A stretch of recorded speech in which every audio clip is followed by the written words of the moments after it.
Hey, man. Howdy do, dude. I wondered if I'd see you again. I wouldn't miss the semis. How Oh, things yeah? been going? Oh, strikes and gutters, ups and downs. Sure, I got you. Yeah.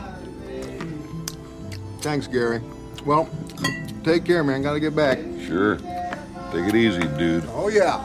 I know that you will. Yeah, well, the dude abides.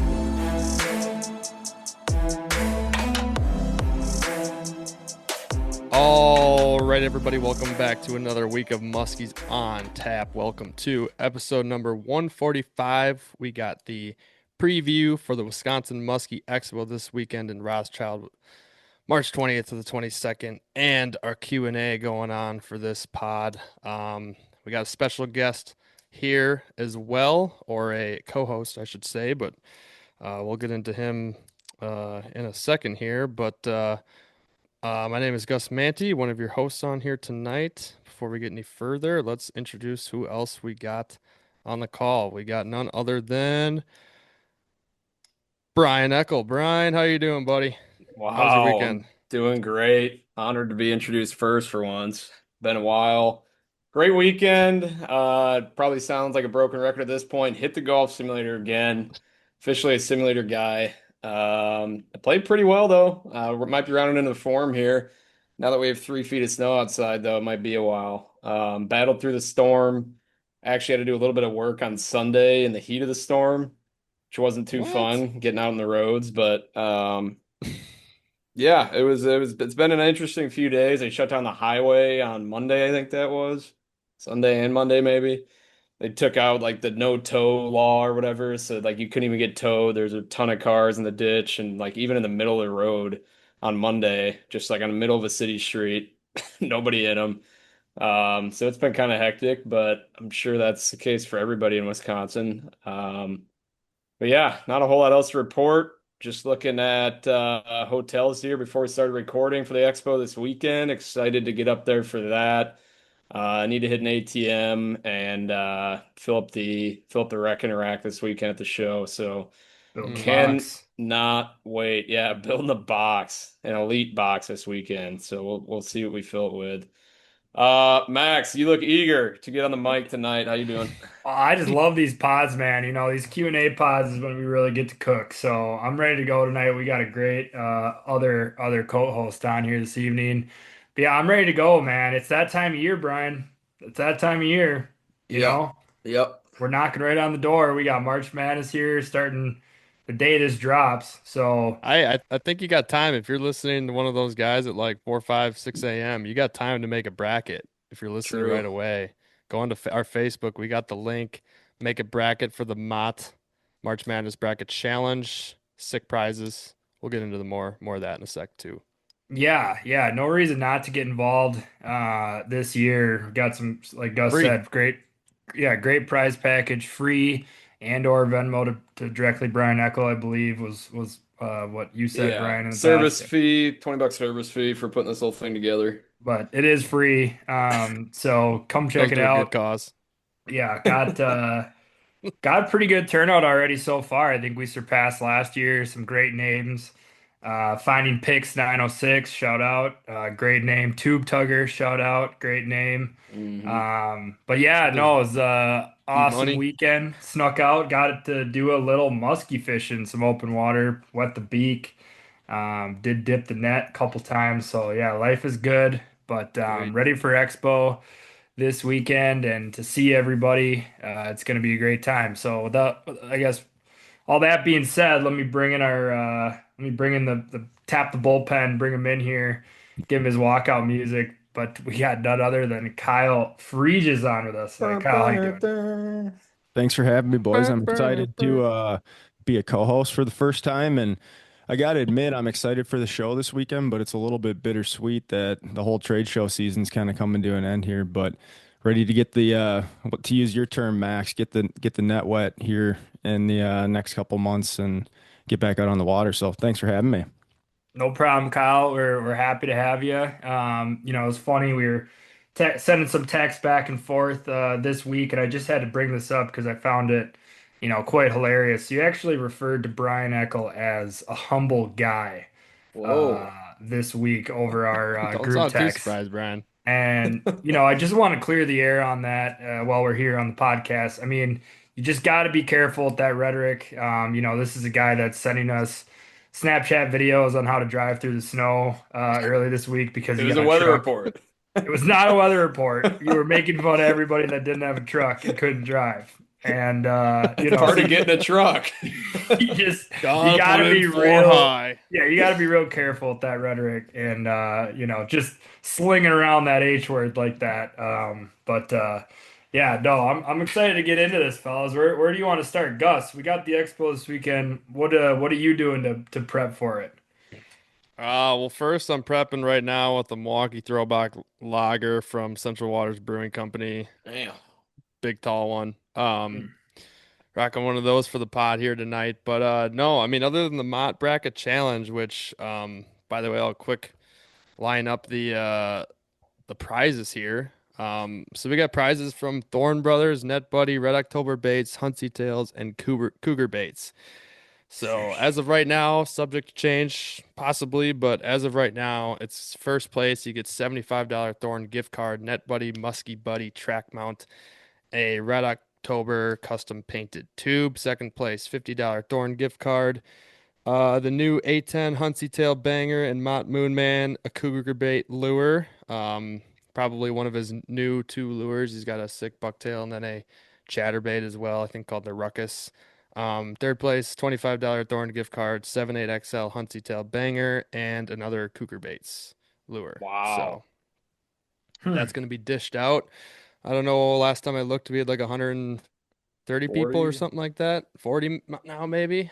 Yeah. Yeah, so it's looking pretty good. But no, quick little things on the Wisconsin Musky Expo this weekend. You'll find us mainly at the Hammer Customs booth.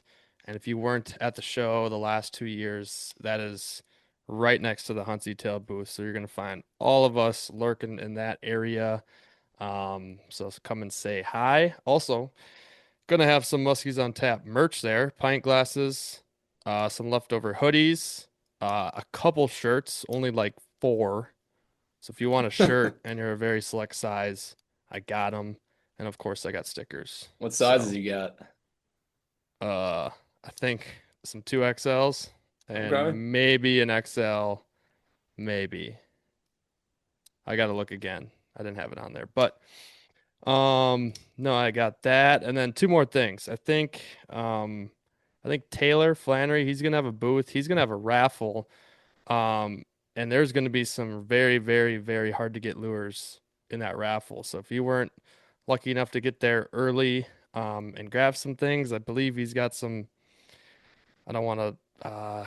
I know for sure he's gonna have a Hammer Customs hammer jerk for sure in there. And there's gonna be some Bam Bams and maybe couple other hard to get ones, so go check that out. And then the last thing I do want to bring up, I think we brought it up when we had Rich on and talk about the expo, but at the Taps and Tackle booth, other than free beer, they have a really cool fundraiser going on for Matt Lazarski's daughter for the Ogden Cares. They do a drawing that will happen on Sunday night after the show. But basically, when you get in that fundraiser, you have a chance to win some Conklins, a Worth, Flap, Ooh. Tail, Rusty's Custom, Glide Bait, and some Cougar Baits. So, and for a great cause. So, go check that out. Just want to get Sweet. that off the list. That might be the most prepared I was for podcasts in like 2 years. Shout out Pretty Max damn good. Goff, big charity guy. Love to I see know, it. right? Love to see it. Gus, why don't we? So we got a bunch of Q&As from you guys, which we appreciated. I think we're gonna kind of go through and we'll get to as many as we can tonight, but some folks were generous enough to send some on the line, so I think we're gonna kick us off with those, and it's kind of fitting. As you're listening to this, either Thursday morning, March Madness is very close, or if you are a Thursday afternoon, Friday, Saturday, Sunday listener, March Madness is underway. So maybe we should start with the on the line that's chatting a little bit about March Madness. Gus, why don't you fire that up? Sure. Yep. We got this one coming in from Charles. Hey, what's going on, y'all? Charles here, Knoxville, Tennessee. Just wanted to call in. First of all, long-time listener, first-time caller. Just wanted to call and give y'all my thoughts on the NCAA March Madness tournament coming up here. Just got done with Selection Sunday, and I just got a few things to say, a few things that really pissed me off, right? I want to start by saying the selection committee absolutely screwed this up. I don't understand half of the seedings. I don't understand half of the regional placements for these seeds. There's a lot of clarification that needs to come out, and I'm fed up, right? I think Keith Gill, commissioner of the selection committee, he needs to get the hell out of town. He needs to resign. It's an absolute disgrace. It's embarrassing. It's quite frankly disrespectful to fans all across this country, right? We got coaches trying to build a special program, and they're getting absolutely screwed in the seeds. I just want to point out a couple of these things real quick while I got you here. You go ahead and you look at the East region, right? You got a red-hot Ohio State team. Poor Duke has to play them in the second round. Duke also then has to play a 5-seed St. John's, maybe the worst seeding by the selection committee of the entire tournament. 5-seed St. John's has to play Duke in the Sweet 16. 5-seed that just blew out UConn by 20 points. And UConn's a 2. Make it make sense. We keep going down the bracket. You got poor Illinois, the 3-seed, who's a hot team, an elite team, all these elite teams that are getting absolutely screwed. Illinois has to go into a buzzsaw against Houston. Their season's done. You got poor Wisconsin, red hot, against Arkansas in the round of fucking 32. Both teams red hot, could make Elite Eights, but they got to play each other in the round of 32. Bullshit. Keep going down. I could go on for days. The worst section of a bracket I think I've ever seen in my 40 years of life. BYU, Gonzaga, Purdue, all stacked up here in the bottom of the West. You might as well video game simulate that. That is dog shit teams, boring television. I don't care what happens there. Terrible on the committee's part. Terrible for TV. I'm not even going to get into Texas Tech, Alabama stacked in there, Tennessee, Virginia, a bunch of, again, horrible teams, no upside. They're going to all play each other and let Michigan dance on in to play Iowa State in the Elite Eight. Iowa State better kick their ass. Fuck Michigan. Guys, I don't want to take up all your time today. I just need to know that this is terrible, one of the worst brackets I have ever seen in my 50 years of life. Thank you. Love the pod. Charles Oh my sounds humble. God. Sounds humble. That guy knows ball. I wanted to break down the bracket, but I couldn't agree more with that guy. He summed it up pretty well. You think Shout so? out Charles. Yeah. I mean, wow, I don't even know where to start with that. I mean, the guy clearly has got a bone to pick. Glad he got some stuff off of his chest. Yeah, I don't know if he's 40 years old, 50 years old. It's really hard to say. He kind of was just spitballing numbers there towards the end. Southern accent, not Southern accent. Yeah, kind of kinda hard to tell, lost too. Yeah, did he say Southern where he's accent. from? Did he say where he was from? Tennessee Tennessee? transplant, I think. Yeah. Yeah, I think he's a Tennessee big musky guy now, though. I think I heard that accent in the first 13 seconds. Then after that, it's hard to put my finger on it. Yeah, it kind of sounded like he lived in Appleton for like a minute there and then back to Tennessee. Probably not an Ohio State fan by the sounds of it. No. Probably not. Well, thank you, Charles. It's a good debriefing. Great. You agree with it? You agree with what Yeah. he said, Brian? Yeah, I needed to get that off my chest as well, so now I don't even have to say anything. Any more March Madness talk, or do you think Charles got it all? I got a lot, but we can get into it later. We get back to fishing stuff. Yeah, we can Maybe get back. for a bit. Muskies, maybe. All right, let's fire up this next on the line here. Hey guys, this is Phil from Green Bay, calling in again on the Mott line. Saw the call out, wanted to get one in. A little late as usual, but it's in here. So, just want to check in, see how the boys are doing on their goals and resis. I haven't obviously gotten any of my musky oriented ones done yet because it's covered up in ice and snow, but we'll get there. Just thinking about the one in particular about reading books. You guys been reading any books? I can get you one of Stella's books if you want. This Saturday I can bring you, maybe Brown Bear, or Chicka Stella's Chicka his Boom daughter. Boom, something like that. You can knock that one out right quick on Saturday. Well, speaking of Saturday, big Wisconsin Musky Expo this weekend, obviously. How about an over-under for each of you for dollars spent on baits and maybe Ooh. a sneaky wish list item that you got? I'll go first. I'm looking at the Cougar Baits Ruckus. Rich brought one of these when he spoke at Titletown last week, and I had messaged Max about him earlier. The new chatterbait with the rattle inside looks pretty sweet. That's on my sneaky wish list, so I'm going to hope to pick one of them up when I get there on Saturday. See you, boys. Looking forward to having a beer with you.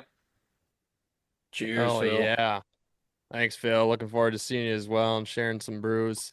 Yeah, that is a sneaky pick. That's why I kind of described just a little bit ago that Ruckus from Cougar Baits. Not many chatterbaits out there in the musky industry, and that's a slick one. I think he makes a tinsel and a hair one, so check that out for sure. Um, let's see, what do you got there? Yeah, Max, how's that book reading going? How's the resi going? Book reading's good, Gus. Book reading's good. I am kind of trying to tackle a beast. Started with dusted off the old. You can see behind me, I got my bookshelf here. A couple leather Oh, sure, bound sure. books behind me. Yep. Dusted off the old Sherlock Holmes book by Sir Arthur Conan Doyle. Those are Wow, tough great. read. Little tough read, little tough Yeah. read. But we're making some good progress on it. It's a good one. Quick chapters. It is over 1,000 pages, so Yeah. Wow. we're eating away at it though. I think we're in the 500s right now, give or take. Jeez. Little Um, bookworm over here. yeah, come on. Oh, he's just being humble about it, Yeah, All just being bashful. yeah. Hey, back when I was a smarter man, I did read some of those books. Great books. Yeah. Yeah, so for sure. Um, Kyle, let's start with you on Phil. Thank you as always for calling in. Great question. Let me rephrase. So I believe it's total over under on the amount of money you are going to spend on baits and a sneaky bait that you're hoping to grab this weekend. What do you got, Kyle? Oh man, that's a tough one. I'd probably put the over under at $300 if I had to guess. We'll see what's out there. We'll see what catches my eye. Like Honestly, it. I've been a little out of the loop on what some of the hot baits or new baits are that'll be at the show. I got to get caught up here before we head down there, but I'll actually be helping out Conklin in his booth on Friday. So I don't know how much time I'll actually get to, sneak around and try and get in line for one of the hot new baits and stuff. So there really isn't anything that's on my like mind or that I have my eye on in terms of sneaky new stuff at this point. I'll probably just grab some of the old staples and kind of walk around and feel it out. Let the musky show kind of come to me, if you will, right? You don't want to go in there with your mind made up, because then what happens is you run into the ATM every 20 minutes, which we've all been there before, right? Like you gotta feel it out and let it come to you a little bit. Mm-hmm. Couldn't Yeah, agree more. Absolutely. Well said. I would ask you, Kyle, maybe we can all answer this too, but you said $300 over under. Is that Charles talking for a second there? No. Oh, Charles. Down boy. Kyle, what is too much to spend at the expo? Where should we put this ceiling? When should we start feeling guilty and bad?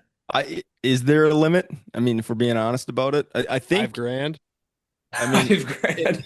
Get a new boat somehow. if it fits, it ships, right? You get it in the car. If you can get it home, it's going home with you. I don't think there's a limit on it. I don't know. What's your thoughts, Brian? You got a limit, or Charles, or whoever the hell you are? I don't know. I like your number at 300, especially, I don't know. I might get a dozen baits. That adds up quick. So we'll see. My over under would probably be about the same, probably right around that 300 number. And sneaky bait looking forward to. Couldn't even tell you right now. I will say I'll probably be looking at the castable fly section as that does go with my goal for the year. Munts Gus angling. has what? Mutts? Munts, Months. Muntz. Months angling, yeah. Walk It's by it every year. I've never bought one, but you did get a couple this past year and I liked it. Part of my goal this year, if it's not an actual fly rod, so I'll definitely copping one of those. hmm Hey, real quick, did Phil, was his over under just on baits or was it in total spend? Like if you start throwing It's apparel into this or you need a rain gear or something like that, I mean Right. you can Yeah. be two money. grand before you even blink, Maybe right? just bait money wise. Yeah, bait money wise, 300 is Yeah. probably Bait right. money was. Yeah, I They like don't I give them kind 300. away anymore. You get a couple boutiques in there, you're already at 200 or so, you know? I mean, Yeah. shit, it adds I'm up. gonna Yeah. I might throw myself at 350, but I also kind of I Sheesh. mean maybe just like 300 for all of us and just see if we can That's teeter. that's child's play for a guide, Gus. You're Oh gonna boy. triple that. Easy. Triple that. I'm gonna have to sell out of the merch then. All right, everybody, please come by the booth, buy some Please, merch. please, please. Dude, I think it was last year. It was like I was buying stuff as I was selling merch and I was owing people money. And as soon as I sold a hoodie from somebody, I took the cash and went straight to the bait maker and paid him back. Just hit a I think I deep came out hole. even that weekend. That's pretty good. Yeah, it's not No, it was bad. good. I would. So I know you guys kind of start out with like the sneaky bait you're looking for with like I don't know, I'll walk around and kind of find it. I would say this is the best show to just like at least for one bait, not have a single plan, go around, talk with the people, and find just a really cool bait that's super unique. Like this show's got it for sure. But like I said, 350. But I do have a sneaky pick that I've also been walking by for years and never got one. It's going to be a Wally Pog from Nimmer Swimmer. Ooh. Awesome choice. He's clicking and clacking right next to us. His booth is right next to Hammer Customs and Huntsy Tails in that back wall. He's right in between us and the booze bar. So Wow. I'm grabbing one. Max, Max, what about you? you look a little Well, pissed just off every here. once in a while, I get reminded that Gus and I are related, and sometimes to think Gus, Were you we have thinking not that talked same? about the Wally Pog. I No. don't think that. And I literally saw a video or something on it, and I'm like, I need to get one of those. They look sweet. So that was actually going to be my answer. Um, Shit. but I did, luckily for everyone, I do have a backup. Wow. Um, and I don't That's know how good. sneaky it is. You've certainly, if you've been tuning in, you're familiar with this gentleman. But Nick Ambrose from Hammer Customs is bringing the sledgehammer back.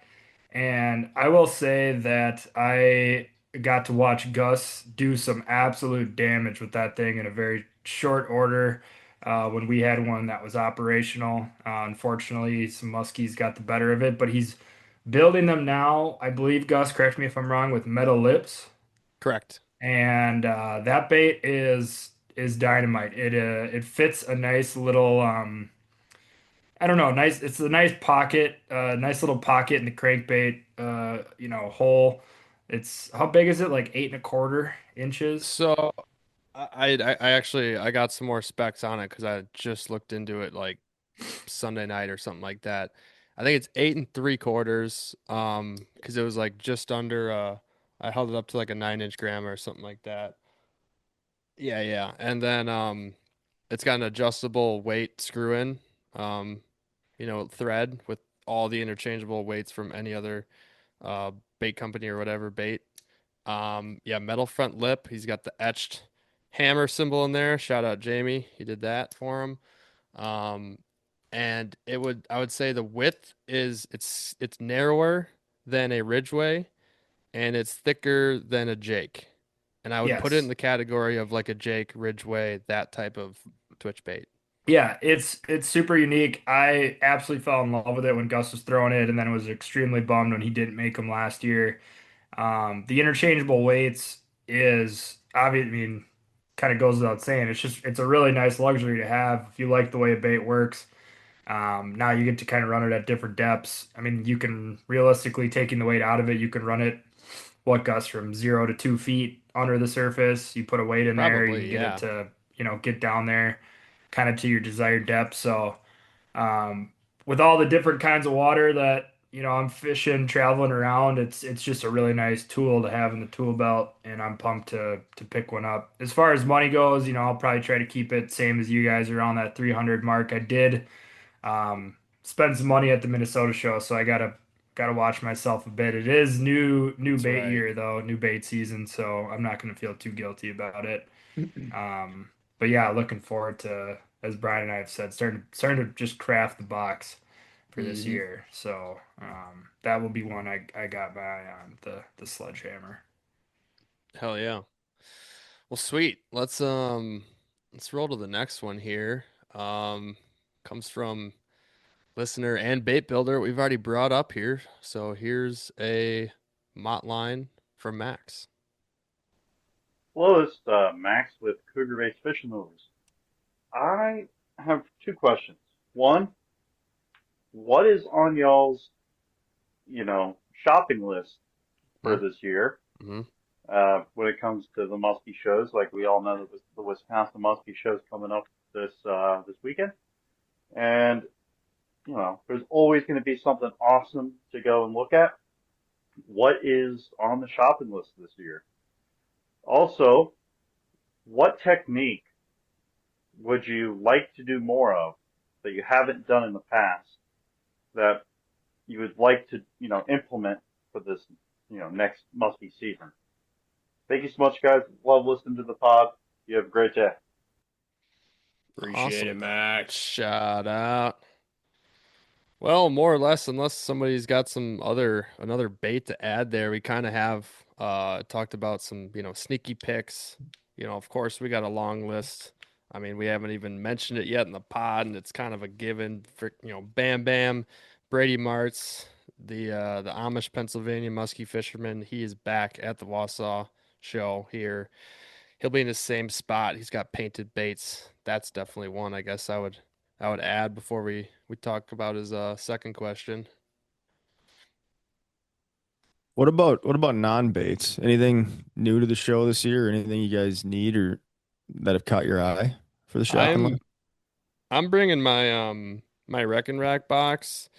I've had it for 3 full seasons and it is still held strong, but I might need to get a new little like foam piece on top and some pegs on the bottom for that. That's kind of a non-fishing one. Otherwise, I don't know. I'm What looking about? at catching or picking up Oh, some t-shirts. I want to get a t-shirt too. I realized last year, especially like, when I hop out on the boat after work or something on a nice summer night, like I don't need to get fully kitted up in the sun shirt, you know. We don't You need to don't you do don't that. you don't You need the don't need uniform. you don't Yeah, we need the don't need back. to Yeah. look like, we're going out on a tournament day. So yeah, I'm trying to get some more fishing related t-shirts, trying to even out the arm tan too. I think it could be just a beneficial thing to put in the arsenal. So yeah, just trying to build a little bit better of a musky fishing t-shirt type collection. Yeah, you got any brands that you're targeting? That's gonna be a look, kind of just look around and see what catches the eye type thing. So nothing coming to mind right now, but definitely we'll be doing some hot laps looking for some mhm. t-shirts. Well, I'm sure the listeners will be excited to hear what you come up with after the show. I got an interesting one. I actually had Lax do a couple of replicas for me last year. I'm picking them up this year, a couple of 50s that I've caught over the years. Nice. Yeah. And then Yeesh. I might actually, this might sound Nice sacrilegious, flex. but I might, Flex time. yeah, well, that wasn't the intention. It was just a segue. Um, the I might actually have him do a couple pike for me. I've got a couple pike that are in that, mid 40s range, and I should probably throw those on the wall at some point. If I don't do it now, I don't know if I'll ever get around Mhm. to doing it because I don't really have a good muskie to draw or have him work on for me. So I might do that. That's kind of a little sleeper thing because he's at all the shows Hmm. and stuff. So Yeah, uh, Oh sweet. plug him yeah, a little bit. absolutely. I that total yeah, I forgot about that. I was definitely gonna go to Rick Lax and order Dad's big Oh Vilas yeah. 50. from him because the reason we're waited this long, he caught it last year in June, but every Muskies Inc. chapter, if you have like the biggest of the year, you can get a free mount from Lax. But there's somebody that beat him out later in the year, Canadian Damn. fish, but that's all right. That's all Damn. right. All good. I did remember one, Kyle, you got to use them last year. Use it, I should say. The Tiger Muskie net from Net Buddy. Yep, That's gonna that'll be a new addition to the Wausau show. The NetBuddy's never been there. I kind of pushed Matt a little bit last spring. I'm like, you got to get into the Wausau show, and we were kind of working on the prototype for the Tiger Muskie Buddy nets. So, if you guys have ever watched my videos or Keys or some of the other YouTube videos that use the NetBuddy nets, you've probably seen the original. And then he has an upsized one for like Green Bay and some of those, bigger fish fisheries and stuff. But the original was it's a really good net if you have like tall gunnels on your boat and stuff, because the bag's really deep. And if you're fishing waters where, your cookie cutter size is, let's call it mid 40s. But we were actually at the Minnesota show last year. I think it was the Minnesota show, yeah. And we were talking with Jeff Widman and Kyle from TRO, and we were kind of pressuring Matt a little bit, like, you should come up with something smaller, something a little smaller. And Kyle's like, yeah, just name it the Tiger Muskie Buddy, to kind of play off, tigers are generally smaller size than pures. So we were prototyping that last year, and I was pushing Matt a little bit, like, hey, you should go to the Wausau show, and especially if you have a smaller size net with a shorter bag, like, it'll be a real big hit in the Wisconsin fisheries and stuff for guys running, aluminum or bass boats and stuff on some of the smaller waters and whatnot. So it'll be Matt's first time there with Net Buddy, and yeah, go and check out the Tiger. I ran it all year last year, and I put a couple upper 40s in it, kind of like right away. And I basically was like, I don't need the original. This one will be just fine, and I can use it solo really easily. It's super light, and then it holds big fish too. So if you have people in your boat or whatnot, it'll accommodate, no problem. So for sure. yeah, I'd check him out. He's gonna have him on display right there in the booth. So give him a look. Nice. Sweet. Hell yeah. Second part, Technique. like a technique that you're looking forward to trying this year. I don't know, maybe before I go first and accidentally steal yours, Max, do you got one? Maybe by Um, chance? I do. I think we feel like we've talked about this. Maybe we talked about it last year and just not remembering, but I want to get a little bit more efficient at throw and walk the dogs this year and throw more. Feel like it's something a lot of people have kind of gone away from with all the awesome topwater baits that are on the market now, and just seems like a really fun way to catch a muskie. Um, so yeah, I'm gonna throw a little bit of walk the dogs. I think we're gonna be doing some trips where that'll be should be in play, and I know that they kind of work everywhere. So gonna try to do a little bit more of that this year. Think Okay. I got one quick here. I've kind of gravitated to just as soon as I'm not doing like the rubber topwater bucktail program, I just kind of go to dive and rise as of late for jerk baits. And I used to love twitch baits, throwing slammers and cranes and grandmas mainly, but I need to get back in the twitch program. I feel like I just forgot even what that was last year in June, and I think it, um, I don't know, set me back on a couple of those days when they weren't quite going on the typical summer stuff because it wasn't quite summer. So, and of course, like early fall too, or tougher summer days. But twitch baits, twitching. Brian or Kyle? Yeah, I'm gonna continue to work on my gliding craft.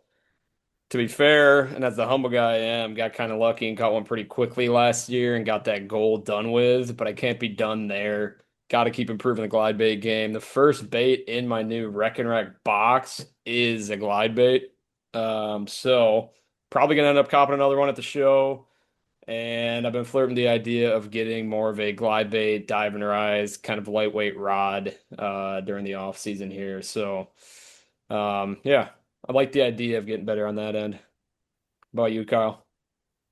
Um, I'd probably go with what Max said. So I have had a goal of catching a muskie on a Weagle for like 3 years now, and I haven't done it. And last year on Eagle, it didn't end up making the video series, but I actually raised like a 50-51 on blades, and she was just super boat shy when she came into the eight or whatever, and kind of veered off. And I ended up coming back at last light, throwing a walk the dog, and I saw a wake behind it, and and the heart starts racing or whatever, and it ended up being like a 34 incher, and I just pulled the bait away from it, and I never pulled the Weagle back out the rest of the trip because I was so annoyed that that little thing fell and it wasn't the big one. But um, I think that'll end up probably being my goal again this year is a little bit more walk the dog. It's just hard because it's slow, especially when you got other anglers in the boat and stuff that are throwing faster baits. You got to work the boat super slow with walk the dog, but it's been a goal for a while, so we should probably check that one off the old list. That'd be sweet. Absolutely. Absolutely. That's kind of on our kind of all of our lists too, honestly. Let's do the last on the line, lot line here. And this one comes from Matt Bavrock, and we spice things up. Go away from the show. All right, coming at you live from the garage. So, after listening to a few podcasts over the past month related to musky fishing and seeing just as much griping as normal about live scope in fishing, just plainly, why does it seem like in the social media or podcasting space it's such a taboo subject still, while it's been out for the better part of a decade? I have heard in a few of these podcasts references to it's just not the time to talk about it, or we're not going to touch on that, or we don't have the time to touch on that today. Is there any particular reason as to why that's the case? Hmm. Mm-hmm. I mean, I Thank you for think the it's just question, such Matt. a hostile subject. So, like, a lot of people just shy away from it, don't want to pick a side, don't want to be framed as a live scoper or a hater. We've talked about it a good amount over the past 3 years. Just kind of keep going around in the old circle of live scope debate. Don't really get anywhere with the debate. Nobody's going to lay down the hammer and just ban it from everybody's boat. Got to live with it, kind of just fed up and done with it. But I will say there's about to be some new tech coming in that might be even scarier and will get us talking about technology again soon. So we'll see. It's just going to be the same debate. When is it too much? Is it too much? Are we killing the fish? And then it's just like no answers, whatever. Right. That's just it. Yeah, yeah. To quote the Reverend Bobby Boucher from Waterboy, Mama says live scope's the devil. So next time you go and use it, just remember that. Yeah. It's Oh yeah. I feel like I don't know, man. I don't think it's like taboo or anything. It's just I don't really know what else there is to say about it. Like it's not going anywhere. We have it. It's fun to use trolling. It's fun to use sucker fishing. Like there's times when it's super like cool tool to have in the boat. Um, so like the whole black and white like non-scoper versus scopers, like I don't really think it's a fair way to classify people. There's plenty of people that run it that aren't road hunting, chasing down fish. Um, I, it's one of It's those funny things. Like, I really don't even, at this point, I've been fishing Minnesota now for a bit. You see it a lot. Iowa, same thing. Like, I don't get like upset or whatever if you see people out there sharpshooting at all. It's more or less just like the chest pounding that kind of happens afterwards because like if you are out there purely scoping fish at the right time of year, like you're just gonna kick ass compared to somebody who's not. I mean, like for we sure. were fishing on Saturday and somebody was, scoping off the break from where we were fishing and we had a great day. We caught a couple fish and, I found out or saw or whatever that they ended up catching like 11 muskies. So it's just like, and I'm sure they're doing different stuff and, they're dialed in on what they're doing and that's all great and dandy. But like the reality is, it's when like you give your full attention to it and use it like kind of what it's really truly meant to be used for and why it was probably created, it's really deadly. And it's just one of those things where I think we've kind of found a bit of a balance, like there's enough people that are kind of against it. There's enough people that use it. There's a lot of people that are kind of right in between. What Brian brings up the point that I think I've always been nervous about, which is this is kind of the first iteration of live imaging, and it's only going to continue to get more and more aggressive as like Humminbird, Lowrance, Garmin kind of continue to push each other and try to come out with the best new product. And so, like, I've been talking about this for a long time, and I'm like, eventually, I think where this is headed is you are going to be able to lock onto a live image that's moving. So Garmin's new spy pole that just came out, you're able to lock onto a structure. And, that might not sound like a big deal right now. Like, oh, okay, cool. You can see the live scope and point it at a rock pile and keep it on. But like, if you just think about where this natural progression is going, is like, okay, if you're able to lock onto a stump or on a rock pile today, 2, 3, 4 years down the road, whenever it happens, like you're going to be able to see a muskie on your screen and click on that thermal image, and that live scope is going to be able to follow that fish around. And The then it's entire like, lake. and then I just, again, yeah, you got to make them bite and all that whole shit that we've talked about back and forth. But like at some point, it is going to get a little across the line, in my opinion. And that's just totally my opinion. But yeah, that's kind of where I think I'm at with the whole live scope thing. I agree with you, Max. I agree with everything you just said. What I'd add to it is, in terms of the fair chase element, people can say, yeah, side imaging this, side imaging that. Mapping has probably done more to position anglers better to target fish than anything else in the past. That's all true, but there's still an element of fishing blind, right? And not specifically knowing where that fish is. And I've personally, just being public facing with the YouTube channel and stuff, I've intentionally stayed away from using it personally. And I have done the sharpshooting thing. I tried it one time. Can confirm it's every bit as easy as you assume it is. And what really stuck out to me was um, the level of precision needed to work the bait in order to get those fish to bite because they've been so heavily pressured with it over the last 5 years that you couldn't achieve that bite without the tech. And it flat out will get you more numbers because now, yeah, sure, mapping can put you on a break line, but you don't know where the fish is, right? This tech, it legitimately shows you immediately where that fish is located and allows you to precision cast right on top of them. And it's not hard. Anybody can do it.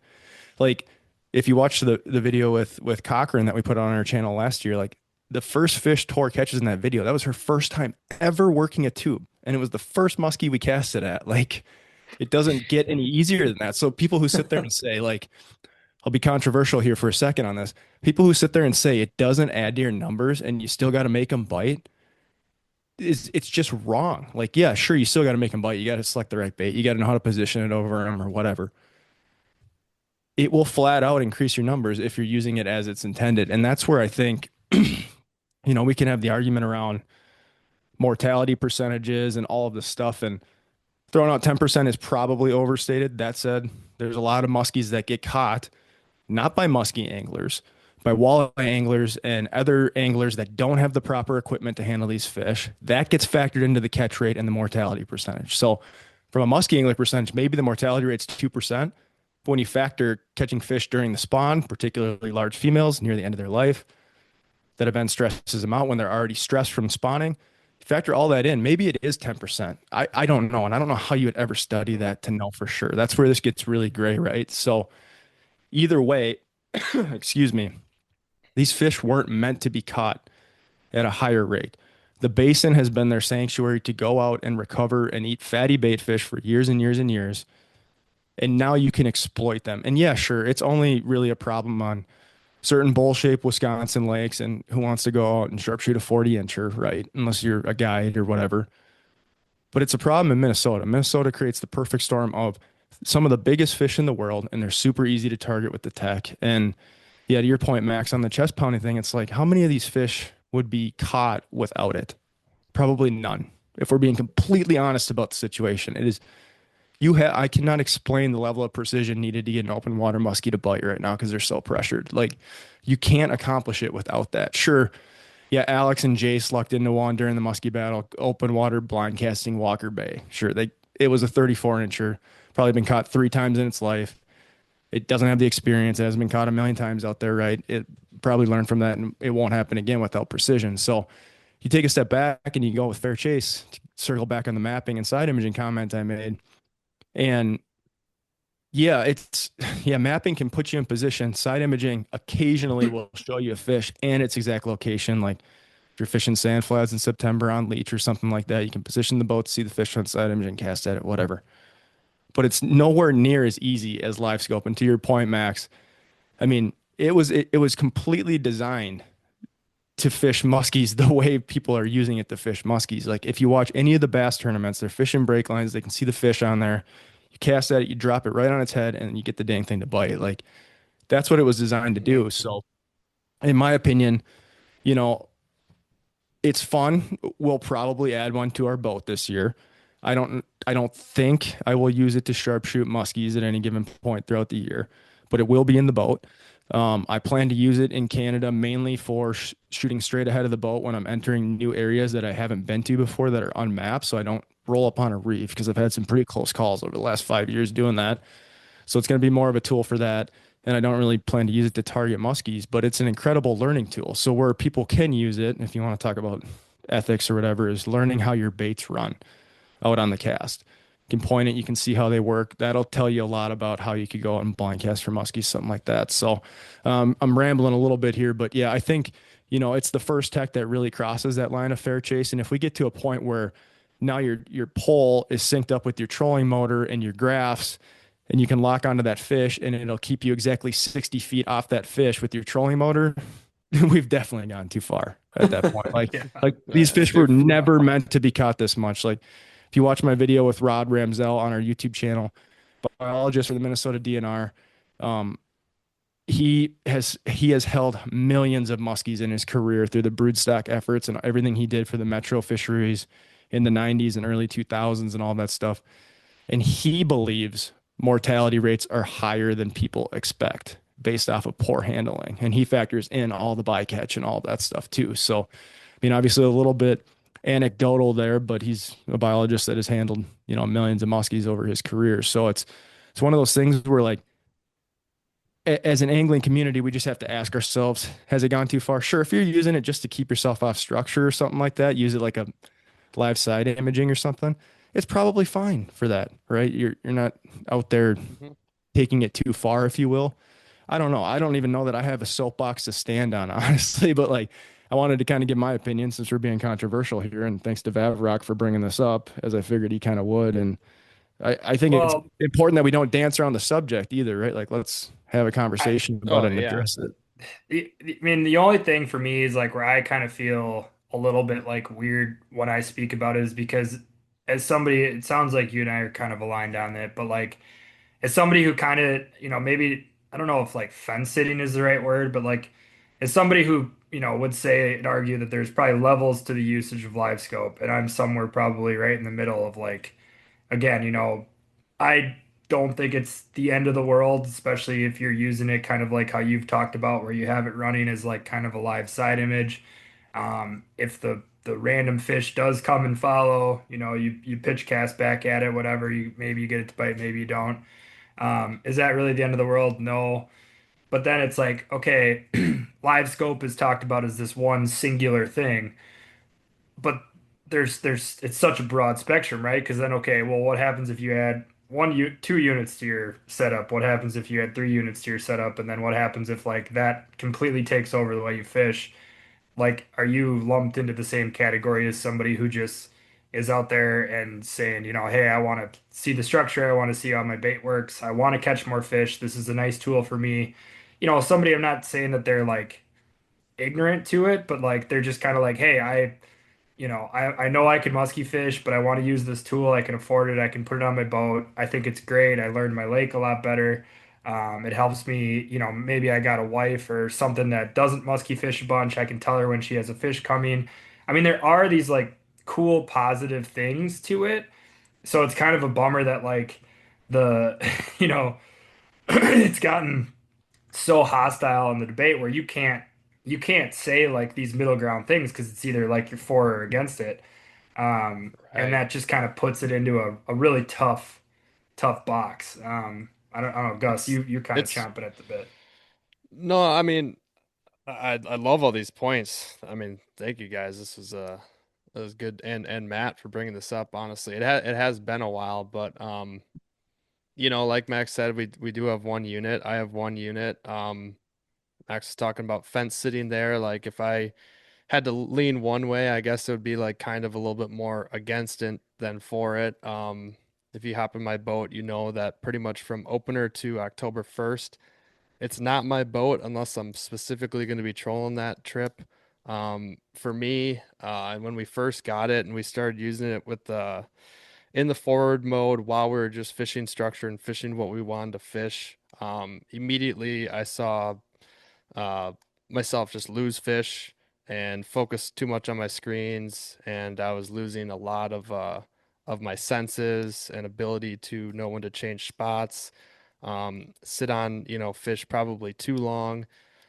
So for me, I kind of got just rid of it in the casting sense. Like I totally like your point, Kyle, because you guys made a ton of good points. I'm trying to like remember them, but your point in Canada for not running up on a reef that you're going to destroy your trolling motor that you may not have an extra prop for or something like that, that's probably awesome. Like that would be great. Here in northern Wisconsin, it's not going to happen. Like to have it forward and see when like a weed edge is coming up, I personally, I'm just gonna say this because I'm out all the time, but the lakes that I'm fishing, I got mapped with auto chart waypoints. I can the spot I can pretty much weave in and out of the weeds as I please.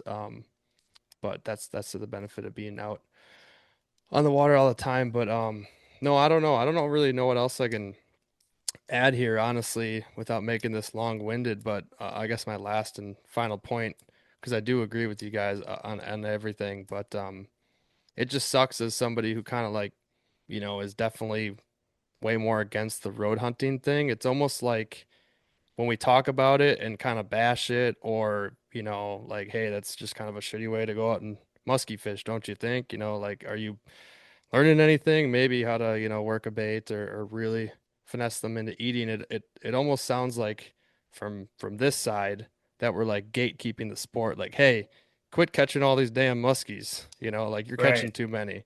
right. I feel like gatekeeping is kind of a good word there. And then the live scopers are just like, you're just pissed off because we're catching more than you. And it's like, all right, now it's getting hostile. And I and but and then my last thing is that my biggest gripe on this whole thing is if you use it, just fucking say you use it.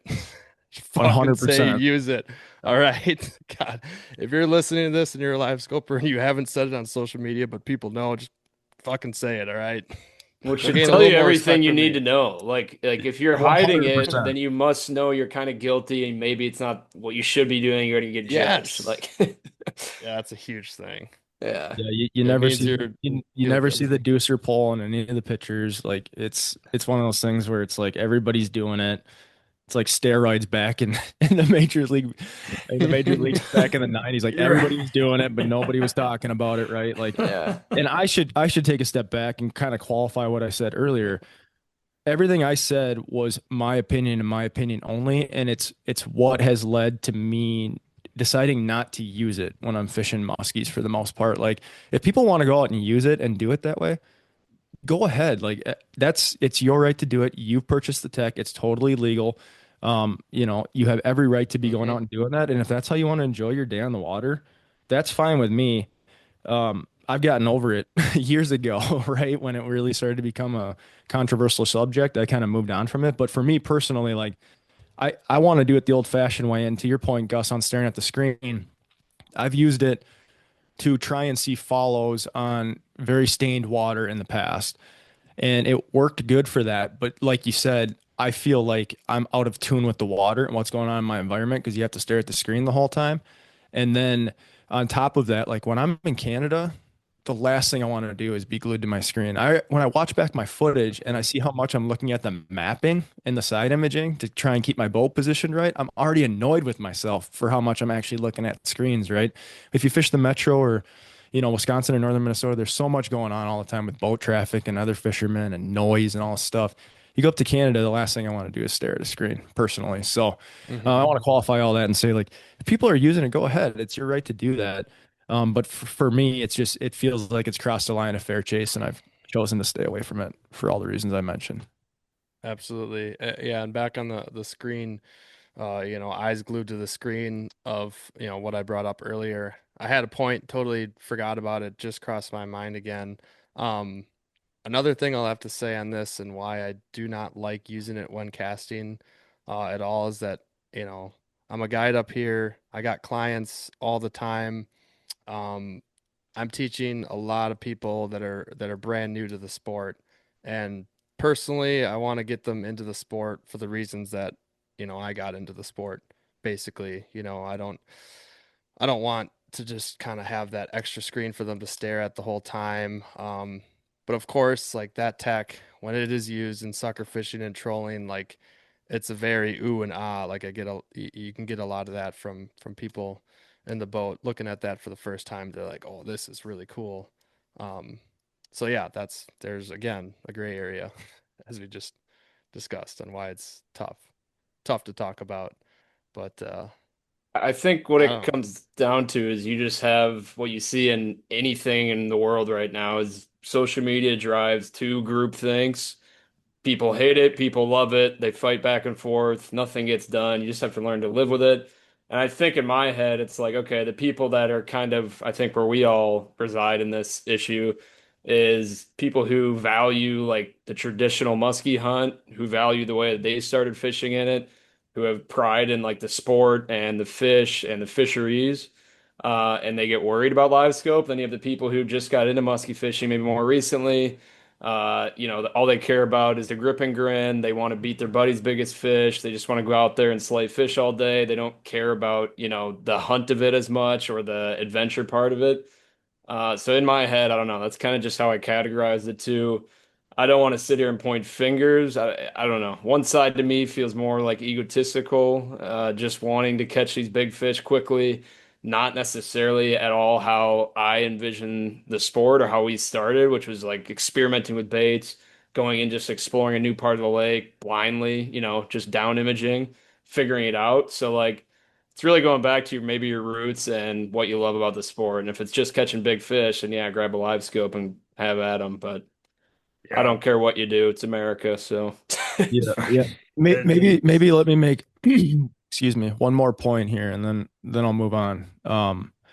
I think the biggest challenge we face as a muskie community on this particular topic is there's been no steadfast scientific research done to show what is a true mortality rate, what impact could using live scope have on it. I know they're doing some stuff on leech and all that stuff, but by the time we have anything that's even remotely conclusive with that, chances are it could be too late if it is detrimental, right? I'm not saying it is detrimental. I'm saying if it could be detrimental, it's too late.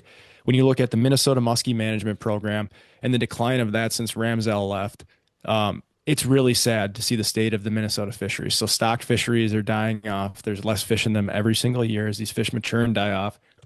Excuse me. And we don't have the dollars to replenish it. So that pushes pressure onto the natural lakes, right? And if this is detrimental, pushing pressure onto natural lakes could have a negative long-term impact on fish populations, particularly a leech lake as an example, right? Broodstock lake. You look at Wisconsin, stocking is on the decline in Wisconsin too, right? So in the interest of conservation as a community, it's in our best long-term interest to take the conservative approach with everything muskie related, right? At the end of the day. So just I want to say that out loud just as food for thought for people because we just don't know. And if we're handling them responsibly, they're not engulfing baits, we're doing modifications to our baits to prevent deep hooking of fish, all of those things, then maybe we'll be fine longer term. I think the hard part is the reality is that we once we finally have the answer, it could be too late, right? If it is detrimental. But again, we don't know. So from my perspective, it's like, let's do the thing that's right in terms of conservation so we can try and protect the sport longer term. Yeah, that's really well said. Um, for you, Kyle, and also Brian, really well said too. I mean, just kind of going back to, how we got into the sport. And Gus, I think, if anyone else has a point after this, I mean, this is kind of where I'll wrap things up. But Gus, you brought up something that I think kind of hit a nail on the head for me, which is the word gatekeeping, and that's kind of how I feel sometimes how it can sound when we talk about live scope and how people that are, say quote unquote, take your guy who's like the most anti live scoper out there. And even I, like when I listen to somebody who's super anti live scope, to me it comes across as gatekeepy, like you don't deserve to catch these fish because you don't know what the hell you're doing and you're just relying on this tech. And I hope that's not like how this comes across because again, like I understand that there's levels to this. Um, and I hope people know that like if that's something, you're super into and you do, again, it's not that I don't, again, my opinions are my opinions, and I don't like you as a person. For me, it's a little bit more of what you do after you catch those fish. How you're handling them, how you're posting about them on social media, how you're talking about them. I think kind of speaks a little bit more volumes to like what I hate about the live scope aspect of the sport. But Kyle, I think you make a really good point. Like if we truly look at kind of what's going on in musky fishing, it does seem reasonable to always take kind of the more conservative approach um, in this day and age. And unfortunately, I just don't think this tech is going anywhere, and I think it's going to continue to get better. So, again, it just kind of goes back to like, we're happy to have these conversations. Hopefully, they're productive. And if you're somebody who uses live scope a bunch, maybe some of this makes you think about it a different way.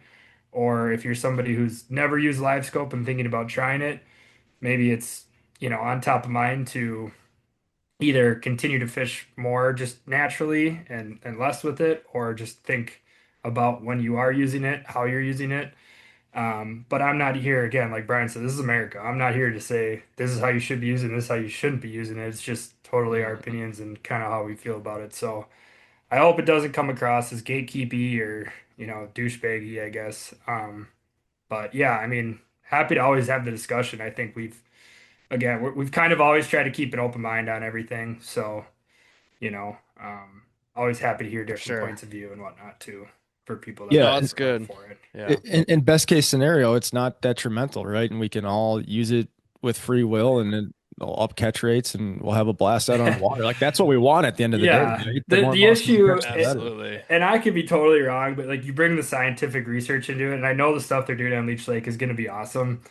The more I've kind of like really leaned into some of this musky research, though, there's so many variables at play that like it's just impossible at times, not always like on every specific study, but like a lot of these studies that there's some gray area on, like a lot of it goes to who's catching the fish, where the fish is being caught, the time of year the fish is being caught. So it's like, somebody could catch one on live scope, but it could shoot back down in the water and you could go, oh, look, I mean, things are fine, but maybe you handled it great, the hook popped out right away, the water temp's great, you caught it at a great depth.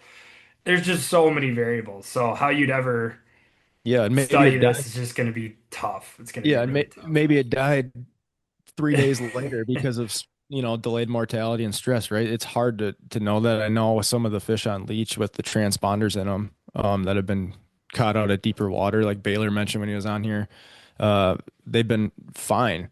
So it's I don't Yeah. know. Honestly, Right. I think no matter what you do, you're going to have inconclusive results, and every water body is probably going to be different. They probably react different in Wisconsin than they would on the Shield, than they would in Iowa, than they would in Ohio, right? I don't know that we're ever going to have a concrete answer on it. And like again, that's where like I just get back to as a community as a whole, we need to stop the infighting. We can all have our opinions on it, but let's be respectful with one another and let's move forward in the interest of conservation and the resource. So 20 years from now, we still have a Muskies on Tap podcast and a Beyond the Eight YouTube channel because these fish are still around to catch, right? Like that's what we all want at the end of the day. Yeah, Yeah, I know we this. all we all have Go the ahead, same Gus. goal here. We're all musky fishermen, so Yeah, yeah, it makes yeah. sense to me. I Well, mean, I we didn't didn't shy even away hit from it. it. Yeah, we certainly did. I'm I glad. don't think we fucking shied away from it, Matt. It's But I don't been want a to while get too since we. into it. Yeah, I don't want to get too into it, but I literally just text him and I'm like, your live scope comment on the Mop podcast right now has us down such a rabbit hole you wouldn't believe it. I Get mean, out of like, here. it's just funny times we're living in, man. Did you guys see that thing on Facebook? The Wisconsin DNR had that study going on the spider chain in Hayward, and that they yeah. had like that muskie Eric or whatever that was living on like a shallow weedy reef like for his whole life, and then he got caught and spent the rest of his life out in No like deep way. water, and it's 60 like feet of water. poor Eric's getting bonked on the head the second he's trying to take refuge. I love the names too. There's like Carl, Frank, Steve. Eric, like, Yeah, there's that one that painted the whole lake. It's Yeah. like it lives That's awesome. everywhere in a year. Yeah. Like it was nowhere it hasn't been yet, other than like 2 feet of slop. So sorry, Brian, he wasn't for you to catch, but Dang. Should we no, it was good. should we tamper things down a little bit with our first Q&A question of the Q&A pod? That's insane. Oh, fine. I'm Tight on hour, right, Brian? Yeah. I'm on DMs right now. I found one. We can get back into bait talk, Oh, I thought you were gonna hit us with the new regs for starting the muskie season, really. yeah, let's get on the controversial shit out of the way. No, That's the first it's in Q&A. waves. This podcast is going to be in waves. First, it went absolutely controversial and heated with that Charles. mott line from Charles. Yeah. And then we Shout kind of out. dipped down, talked about baits a little bit, got resis involved, and then boom, live scope. So now we got to dip back down a little bit. We got a question here coming back to baits. So we have a ton of questions on bait, so apologies if we don't, get to them all. A lot of them are kind of repetitive, but I kind of like this one. This comes from Joe. And he says, "Sometimes I use a bait because that is the one that I want to catch a muskie with. It isn't my best chance to catch one. It's just what I want to use. What is one bait you would choose for the most enjoyment to catch a muskie with?" Brian, you got a I, comment? I can relate to that guy 100%. I look, it's not that I get bored out there. It's just like, gotta be sweet to catch a fish on this bait. And I think that's why Gus has a problem with me a lot of times out there is he's like, damn it, just throw the pit bull. I'm like, no, hold on. Gotta try this other bait. But Reinvent the wheel here. yeah. What was the second part to his question? You mean the question? Yeah. that's what I said. It was, what is the What? one bait you would choose for the most enjoyment to catch a muskie with? Almost enjoyment. I mean, that was a good little opener there. I mean, I like that. You're going somewhere. Honestly, probably walk the dog just because it hasn't been done. Caught him on other top waters. I don't know. I just have like this vision in my head of how I would eat a walk the dog, and I just want to see it happen. Mm-hmm. I think you got her. Oh yeah, I can just quick because I just did it this weekend, and then I texted Gus. I'm like, I need to do that more in my life, but Oh, catching a muskie on a jig with light gear, pretty epic. That's pretty Epic. epic. Epic? Sweet way epic. Shout out Rob. Shout out Rob. That Rob's is, favorite I word. think that does reach the threshold for. I think it clears the threshold for epic to be used because that Epic. eat is gnarly. right after Especially you on the, grinded for that fish. I think grind. Yeah, just go out there grind. I'm just gonna go super basic on this one. I like your guys' answer so far, but it is going to be a very specific way that a muskie eats in the figure eight on a bucktail, and that is when they come firing in on it, nose to ass on the bucktail, and as soon as you fire in that first turn, they disappear. You get that first turn, you go down in the straightaway, you get her on your second turn to finish the first figure eight, and boom, they eat like coming out of nowhere, where they Mhm. just completely disappear, and then they just appear and eat. Those are my favorite. I love, when they just reset on the bucktail almost because they know it's changing direction, and they're just like, I'm gonna kill this thing and turn around, face it, maybe T-bone it, maybe eat it from behind. But Good thing he's yeah. gone. Yeah, I know he would have been dying there. It's a trademark Yeah, if you're phrase. shit, eat from the back. And so yeah, no, that's probably my favorite way. Kyle, what about you? Um, top water's always good. Any musky caught on blades in the figure eight is always fun. But I think my favorite bite is when you're fishing deeper rocks and you're working a suic. And if you weight it real good so it rises real slow, you kind of do that death rise 15, 20 feet from the boat or whatever. And it gets into sight, and all of a sudden you just see this mouth come out of the depths, Mm. just wide open and just T-bone the thing. I think that's probably my favorite bite. Yeah. Give me the opener. It's my favorite. Mm. Getting him riled up over Yeah. Let's see. Chill. I'm kind of like scrolling through. Do we dare go back to controversial again? there. No.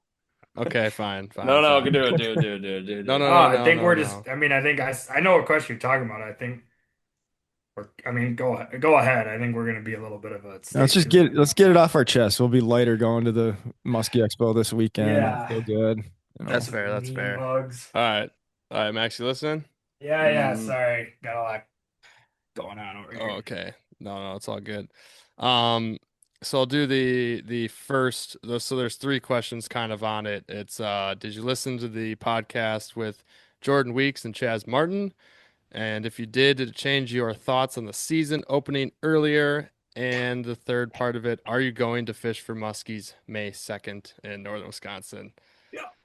Oh no. I didn't know this is what you meant by controversial. I thought we were just What'd you joking think? about talking about early season. No, I'm gonna get out in front of this real quick. We will have probably a pod. Don't hold us to this on this and deeper with a deeper discussion. And we're not Okay. gonna get on a 45-minute rabbit hole. We're not. Um, I We'd did like to get listen to the more pod. I'd we'd like to like to get more get more information. information on this because we want to get our, bullet points correct.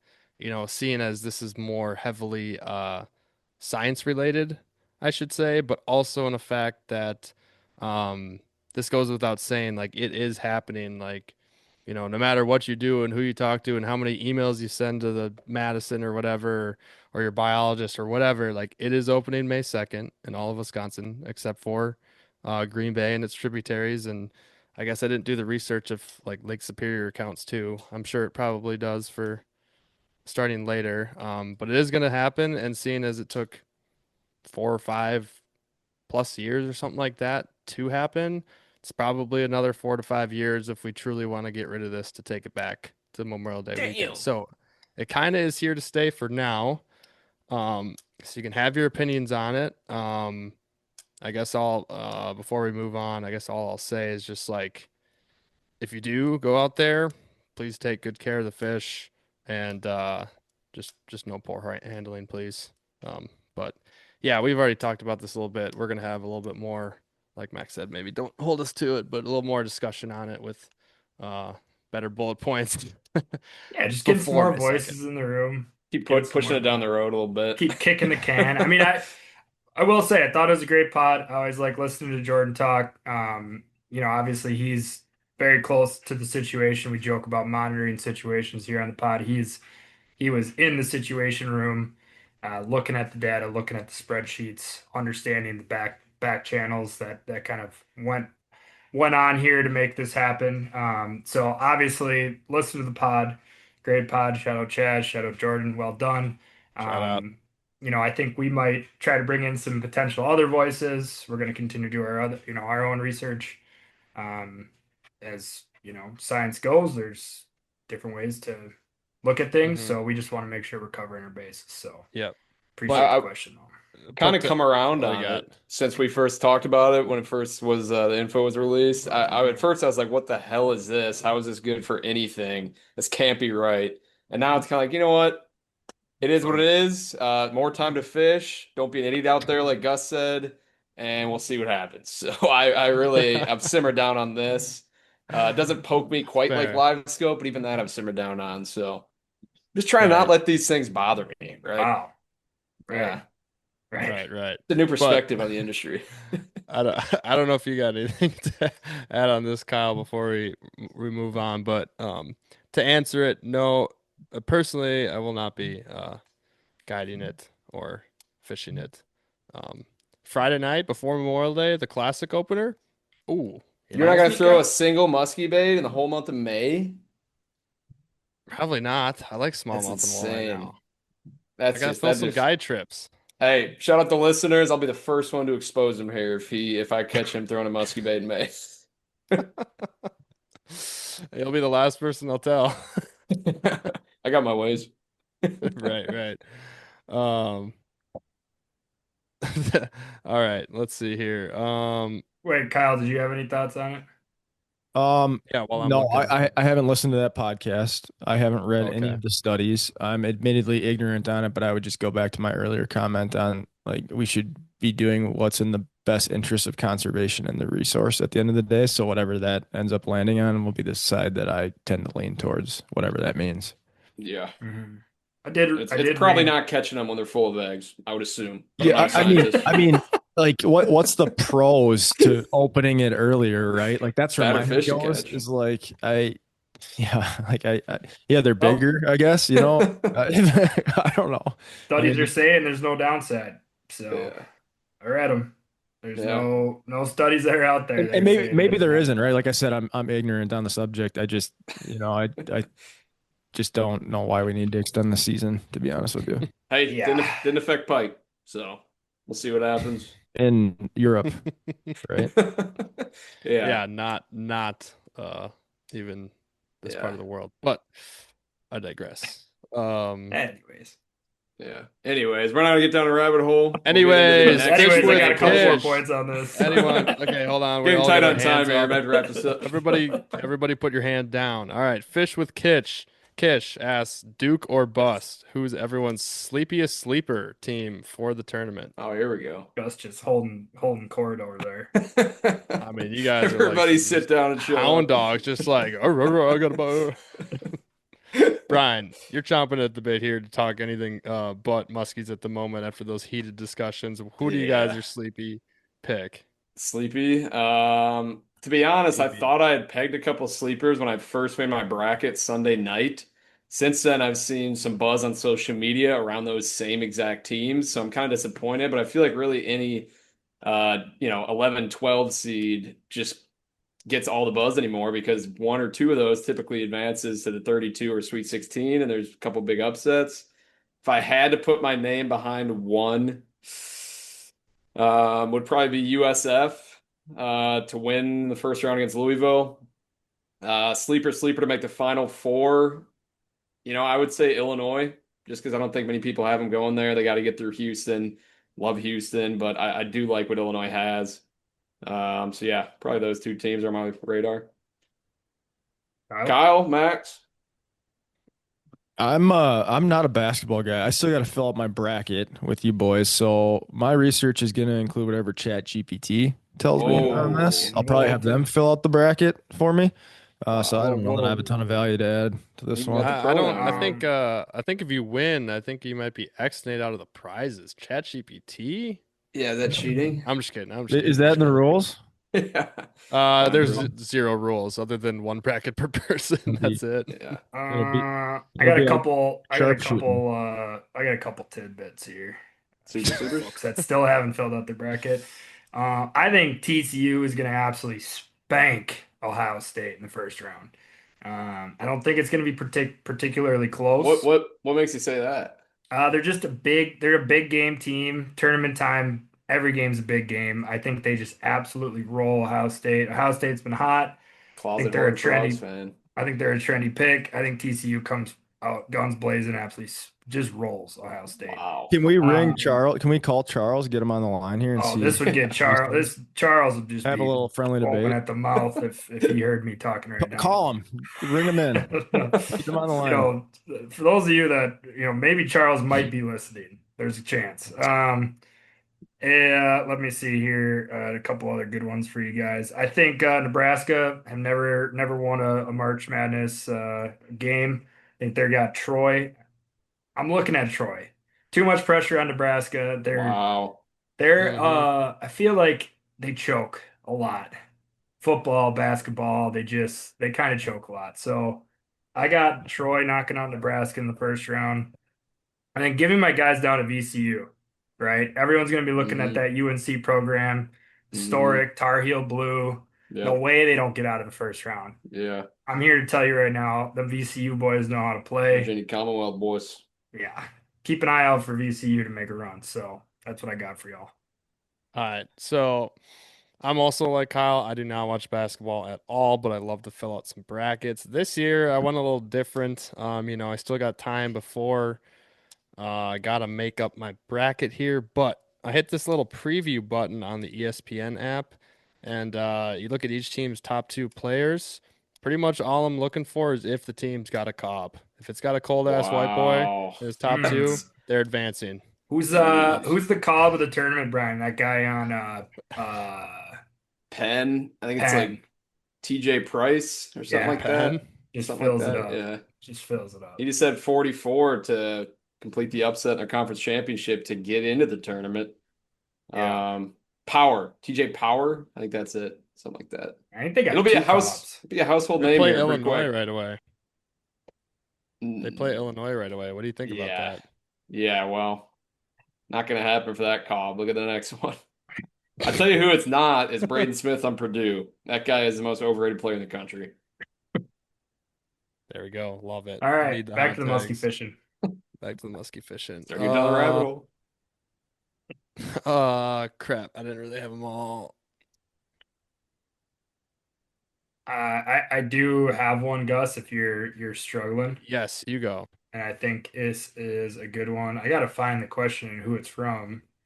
Um, but essentially the question asked, give us the rundown on good release tools. I'm gonna lean on Kyle and Gus for this one. Brian, why don't you just, take a quick breather? I'm gonna grab a water. Yeah. So give us a good rundown. Kyle, you've actually featured one of them on a recent video. And Gus, I'd be curious. I don't know if you've ever kind of given down what's your, you know, 1, 2, 3, 4, 5 for tools in the boat for releases. Yeah. Kyle, go ahead. No, you go, Gus. You started off. Okay, so fish is in the bag. If the hook is, not in a bad spot and I can get it out pretty quick, I got just an old Rapala pliers. It's not really a long nose that I like to just quick jab them out. I probably should go away from that because my hand gets a little bit close. So, I've used some of the grab type of stuff. NetBuddy has their big one. If I'm using bigger hooks and it's looking a little scary, that's what I go to. And if it's not looking scary, I just have either a very long nose pliers or this very small grab it tool from Amazon that was like 12 bucks. Those two can be pretty good options, but then of course the biggest one, that's kind of a given now if you are into musky fishing is a hook cutters. Um, I highly recommend just, coughing up the dough and getting a Nipex. Those are the best ones. I have two pairs at all times in case something happens to them. I do have one pair where I duct tape the lanyard to it, um, so I could wrap it around my wrist so when I go in the net, it doesn't, accidentally fall out and then slip through the netting. Good tip there. One other thing I would say you should have, and honestly, I mainly have these for frickin' pike, are jaw spreaders because they are just known for clamping down. Honestly, a lot of these tools are most necessary for pike because you want to keep your hand the furthest away from those damn things. They're always the worst. Um, and then one I'm getting more into is wearing a glove. I used to never ever ever wear a glove, and I am seeing the wear and tear on my hands that I probably don't want to see for the future of my life. Just looking ahead for myself. Smart. Um, there might be a year all of a sudden I just can't reel anymore, and it's because I didn't wear a freaking glove when handling these muskies. So, what else you got to add on there, Kyle? Those are all really good. I'll maybe come at it from a solo angle or a solo angler perspective on this. In my opinion, having some sort of net mechanism to lock your net in place when you're solo so you can use both hands on the fish and not worry about the net at all moving, I think is really important, especially in heavy winds and waves. I run the net buddy stuff obviously to lock the net in. I think that's really key, especially if you have a deeply hooked fish and you need to, use both your hands when you're solo. I'll agree with everything you said. I think short needle nose, a long needle nose. Um, I keep actually two types of jaw spreaders. I keep kind of an oversized one that's solo, and then I have two that are taped together, and I use that for bigger fish like 45 plus inch muskies if they won't open their mouth. Sometimes one jaw spreader just isn't enough, and if you put like a bunch of like medical tape on the ends, you avoid like puncturing through their mouth and stuff. It kind of gets caught in their teeth and it doesn't flop out as easily. That said, the one I had in my boat last year, I actually lost it on a 41.5 inch pike because I didn't have a lanyard on it tied to the boat. So lesson learned on that. I went flying into the water when that pike shook. Um, Obviously hook cutters, and I would say hook cutters is probably the most important tool and keep a backup. So if you splurge on a Nipex or something like that, buy a cheaper version to have as a backup just in case you end up losing a pair when you're out there on the water. And then the net buddy hook out tool is good. I like it on bigger hooks like 7/0 and above, 6/0 Yeah. too. I think it's really nice when the fish is hooked kind of in the corner of the mouth or beak hooked with like a bucktail or something like that. If it's deeper and you got to get in there and you got to cut hooks and stuff like that, probably isn't the right tool for that job. I prefer a longer needle nose for something like that, but for those quick kind of pop out situations, I think it's really good. Then I'm trying to think of what else is laying under my graphs on my boat back there. Oh, I have a, excuse me, got like a frog in my throat tonight, but I have a like a makeshift boga grip for when I'm solo, just in case I have to really like control a fish, right? Like if they're really scary and or they're hooked deep and I can't get my hand in the gill plate because I'm worried about getting hooked on my hand inside the gill plate, I'll latch onto that lower jaw and I'll just pin them in place against the side of the boat and pop the hooks out that way. I think that's pretty much everything I got laying there. I'm sure there's more stuff in the box I keep kind of tucked out of the way for emergency situations, but that should pretty much cover your bases. I having a good landing net is really important as like a Hmm. piece of the equation, right? You need to make sure that you're not damaging their fins and the bag's deep enough that they can stay in the water while you're doing surgery on them and stuff. No, Those that's are all really good perfect. points. I got a kind of a random one, and you guys can honestly disagree with me if you think this is a good or bad advice. I'd actually be more curious to hear your thoughts. But it's happened to me now a couple times fishing with buddies here locally, and it even happened this weekend where we had a fish like choke a crankbait, and it was hooked pretty deep. And again, this has happened in the past to other people too, where like it gets hooked deep, and there's one guy's working on it and working on it and working on it. And sometimes, like if you have two guys in the boat that are both, have experience taking hooks out, and the one guy's getting frustrated and whatever, and he's just like keeps trying to do the same thing. Um, I've actually found it kind of nice where it's like, hey, I got to set this fish down and just like reset. Give the fish a couple seconds to breathe, and maybe even have the other guy have a new set of eyes and go in there and call your buddy in too to help. Like if you got to cut hooks and like you're saying it's deep and you got to work underneath the gill, don't be afraid to ask for help, and don't let kind of like your ego or whatever get in the way of like I can get this bait out just fine. It's nice to kind of have sometimes two people, two different sets of eyes. And again, especially when that bait's deep, to have somebody hold the fish, the other guy kind of work through and cut hooks, and you can kind of tag team the effort. And I know that probably gets a little bit into like the over handling with that many hands around the mouth, and it can kind of get a little tight quarters. But I've seen it work really well where all of a sudden it's like I can't get a hook out, but I'm just not looking at it the right way. And then somebody else comes in and just like boom, boom, boom, and cuts a couple here, there, wherever, or and then it's out, or like two guys are actually working on the fish, and because of that, everything is fine and the fish is saved. So I, that would be my only quick addition to all the things I you guys said. I don't know if it was like a question towards us at all, but I think you kind of answered it yourself. I think it is good to have two hands on it, honestly, or two people on the job if it's very, very difficult. One person holding it, and if they don't have a good angle, the other person getting down with the pliers and getting the hook out, or reaching in with the hook cutters to cut it and then Yeah, and get this it just unhooked. for clarification, this is all happening like over the bag. So not trying to bring the fish into the boat to do this work. This is all No. happening, you know. Sometimes we forget like there are people, that we've talked to now that it's like I already know there's a bunch of sticks that listen to this podcast, but it's like there are some folks out there that are just getting into the sport. So um Absolutely. There's actually a good example of that. Gus, remember the fish we caught together before the muskie battle and it choked that Medusa? And like that Hmm. was a good example of it was really nice to have a second set of hands there. And like I never mind having somebody else come in because sometimes what you can do is one person is cutting, holding the fish, right? And cutting. The other person's running the pliers and like kind of pulling the hook points out and stuff as you go. And it mhm. helps. Yeah. I don't let your ego get in the way of, getting a safe release on that fish. Yeah, and don't get stressed out if you do like hold the fish up and you can't get it out. Like inevitably some fish can really, choke baits and it can be tough, if you got big hooks and maybe if it's big hooks and not a very big fish, like it can get really tough. Like a small fish can still inhale like a mid or even a reg dusa or something like of that size.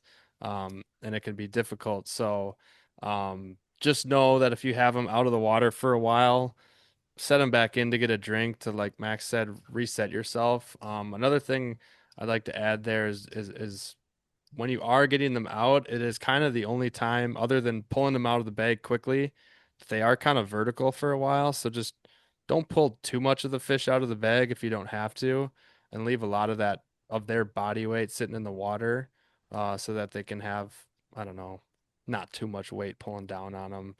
I don't know, it's just something I try to be conscious of. And if we're kind of on, I mean, we could go through the whole process, but one thing I'd like to add for releasing, and this is, um, I want to make this point just because I don't think this is like an elementary aspect of musky fishing is once you have that fish with your grip and grain and out of the bag and measured or not, whether you want to or it's a tournament or whatever, and you place it back in the water, I would highly advise, and that is one thing that we actually talked to Jordan Weeks about, which I fully agree with him on, is that these fish have these, receptors around their whole body. Like if you're holding onto their tail still and they're starting to, like I see in videos, it's just kind of a pet peeve of mine, if they're like trying to get away and they're just still holding on to the tail, it's like just let go, man. You're stressing that fish out even more. Like it's fine. You can watch them swim away. Like it's all the same thing. I know we want to be attached to our great catch that we just got, but like if you're gonna release them,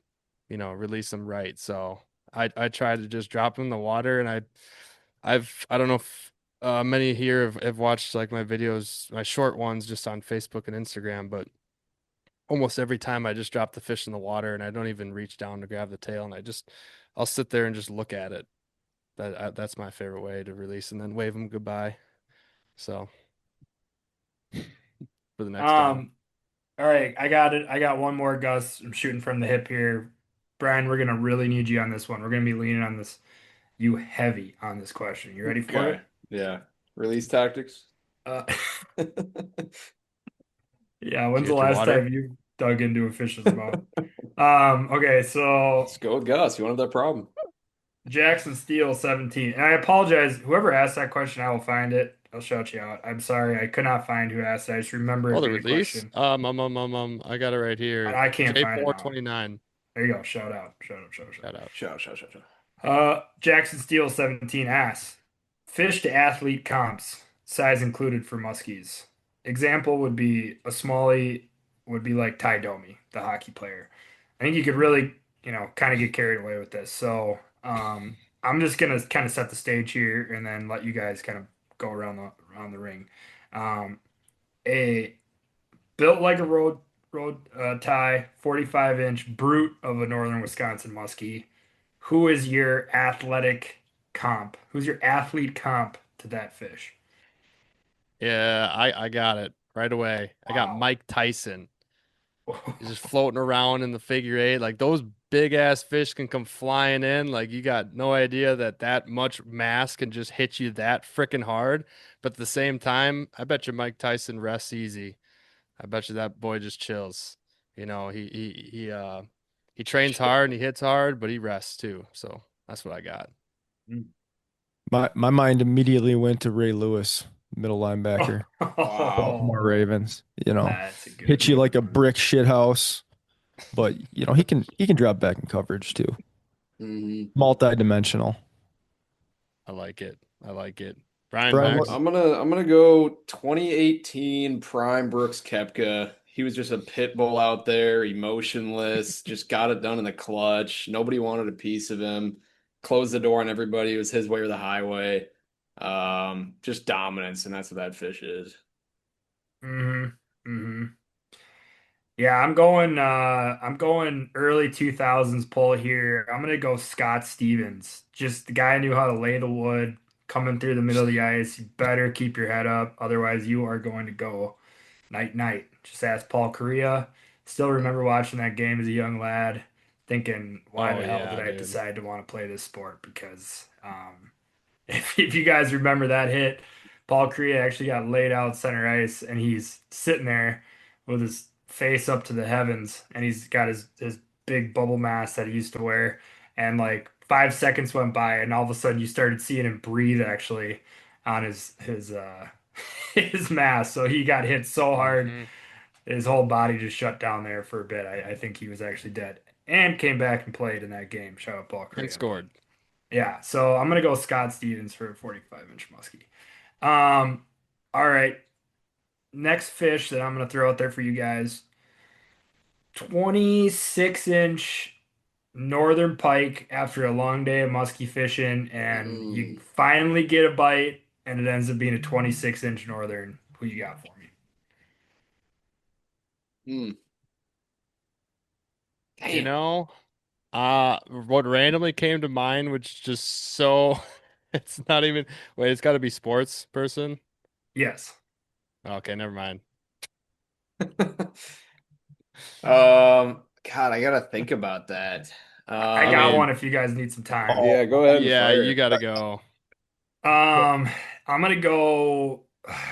Brian, correct me if I'm wrong. He's kind of made a resurgence in my opinion, but like not pre-Ryder Cup Patrick Reed, just an absolute like Mm-hmm. thorn in your heel. You don't Yeah. you don't want to see him at the top of a leaderboard. He had cheating allegations in college, cheating allegations on tour. He's just a slimy guy. But Um, at the end of the day, you respect him and you watch, right? And that's what the pike is. It's something at the end of your line. It gives you a yeah, tug. right. It's like, Yeah. all right, better than nothing, I Mm-hmm. guess, right? Like better Yep. than nothing, but I still don't like it. I I like that answer. I got one. Was it I'm trying to remember his name. I think he played for Duke. Was it Grayson Oh, Allen? Oh, Grayson I Allen. love Like, Grayson Allen. you Of know, course you do. just totally a cob, first off, to tie it back to the earlier He conversation. is. Just a cob, but he didn't show up until it mattered, right? Right at the end. And then he Mm, goes on that bull run, I think when they were in the Final Four back in the day. God, I don't even remember. I act like I'm not a ball guy. Apparently I'm a ball guy. yeah, But apparently you're a ball knower. yeah, I think he's like the perfect representation of that pike, right? Just pesky, Mm, steps up when you need him most, kind of right at the end, right at the finish there. I think that's who mm. I'd roll with.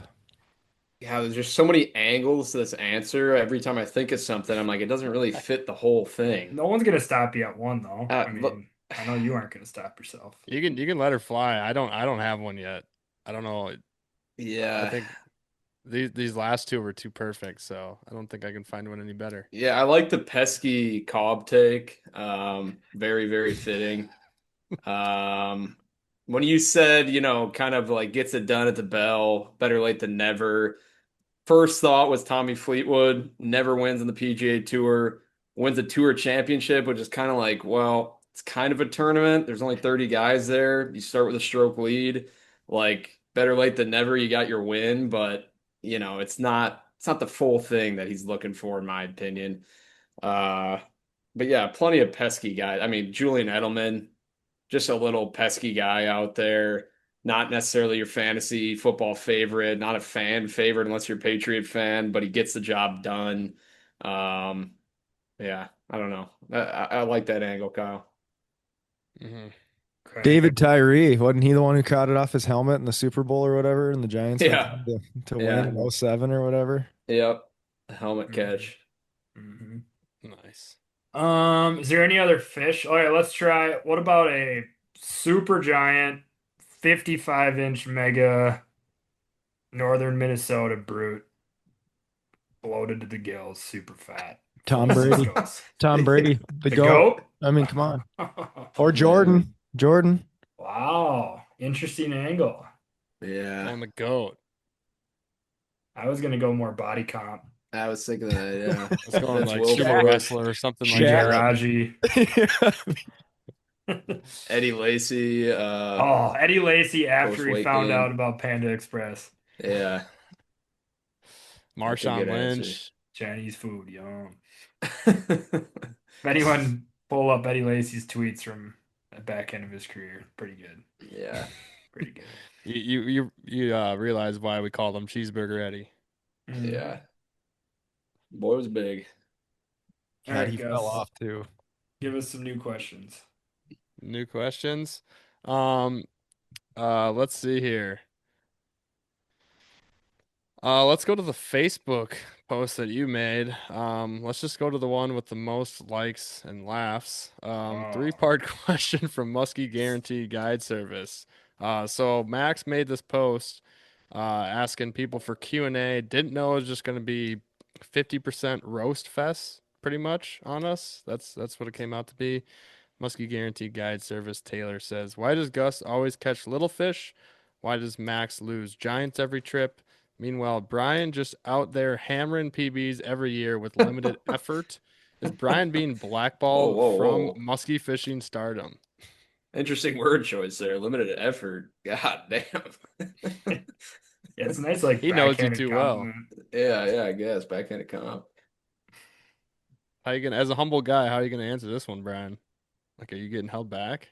Could be, yeah. You just imagine if I had, my own boat. I mean, Six live golly. scopes. Yeah, space life scopes just out there raking. Yeah, I don't know. I'm glad he's got us figured out though. I feel like he pinned you on the head, Max. What do you mean by that? Losing a lot of fish. I Said think big he said fish. big fish. Big fish. Well, Every trip too, though. backhand compliment again, but Mhm. That's not a compliment. I mean, at least he hooks him. I mean, I wasn't gonna say it. He just knows how to finesse him out, just not finesse him in. Yeah, Oh yeah, yeah. I did lose a super tanker this weekend. Not of fun. course, of course. You see some of the biggest fish I've ever heard of. Well, when just talk to me when you're older, I guess. Every I don't know what to every tell you. time you go on a trip, it's like saw a mega or lost an absolute behemoth. Well, I mean, what do you want me to say? I'm just saying. What are you trying to say? I'm just saying, like I've never heard of a No, guy say it. Say what you encounter mean. so many giant fish. It makes me wonder, are these kind of illuminated in the watercolor and they're maybe like 40s that, you haven't seen a fish in a while and they're blimping out, but somebody's got to fact check you. So you calling me a liar? Not calling you a liar. No, that's not what I'm gonna do. I'm gonna see you this weekend. I'm not gonna sit here and call you a liar right now. Oh. That's smart. You knew you were gonna see me this weekend. That's why you're not calling me a liar. But if You you weren't already gonna you, see me for a couple months, you'd be calling me a liar right now. you You're already hoping I told forgot me about it. yesterday that it's on site this weekend. It is. You've It's been on pissing site me for a off lot of lately. people. Yeah, I got a lot of asses to kick this weekend. You, just because. Yeah. Taylor for asking that question. Jeremy for, just coming out of the rafters, having to bring up, one of my most saddest moments of my tournament fishing life. Yeah. Whatever. It's gonna be sweet. Kyle, what do you feel that Taylor classified us well? Gus only catches small fish. I lose all my big fish, and Brian is being held back from musky fishing stardom. Is it You know, really I've good? I've Yeah. only spent one day in the boat with Taylor, but I'd like to think he and I are pretty aligned on most of our thought processes. All right, well That said. goes without saying then. All right. Short All and right. sweet. Appreciate that. So we got a question from Mike Thorson. I'm Ron Burgundy. Good Question question. mark? Shout out to Anchorman. You ever seen Anchorman? Hey Gus, can you talk about the question for Vermilion? Because I think Kyle being Yes. here is actually a good thing since him and I did fish that water together. So we can kind of group it all into that question. So this one is if you had to go back to Vermilion, what would you do differently from Jason? What about you? So Kyle and Max, what about you guys? Just kind of Yep. talk about maybe from your guys' summer trip, and we can add on to our fall trip. I'd go for more than 18 hours for sure. It was basically a day trip, so I would definitely give it more time. I'd like to get back up there for like a, longer weekend or something at some point this summer. But it was hard because we didn't really have anything to go off of, Max. So we tried weeds, we tried rocks. They just weren't showing themselves in those conditions. So I'm not even sure what we could have done different in that situation, to be honest with you. Maybe slowed things way down, fish deeper. I don't know. I mean, just talking to other people that were on the water, it sounded tough. Maybe we could have, figured out and lucked into a bite some other way. Oh, I got one. In I, hindsight, we could have just gone to the bar all day and fished the last 2 hours of light and a couple I, hours in the dark. I was just gonna say I've talked to Gus and Brian about this, and it's like you plan a trip, you get so amped up for said trip, and we both didn't say anything, but we both looked at the weather. We saw there was a giant storm coming in that morning and was going to be hitting right when we could arrive, like the earliest that we possibly could have arrived is when that storm was going to hit.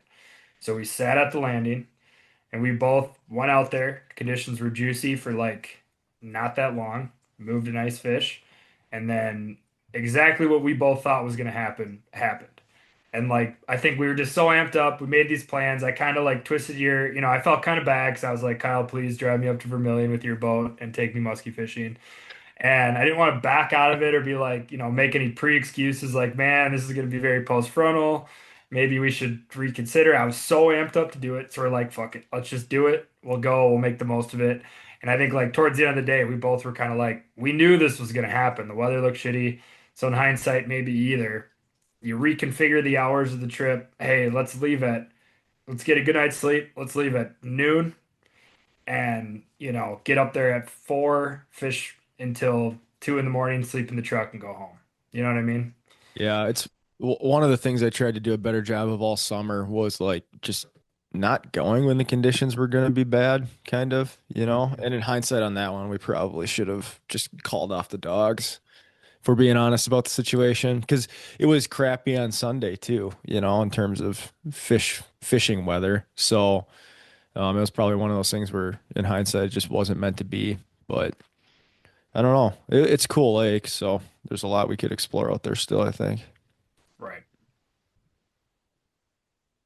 Absolutely. I don't know. I mean, I think I guess the answer to the question was kind of our PMTT time there, and then when we went in the fall, although we didn't get like a giant or whatever, beat the absolute living snot out of them, we contacted a shitload of fish and we caught fish. We had a really successful trip in the fall, had a blast, and I feel like we figured stuff out. And for the fall at least, and it probably is the same thing with going there in August. You just fish it a little bit shallower. We just found the right reefs, the right rocks.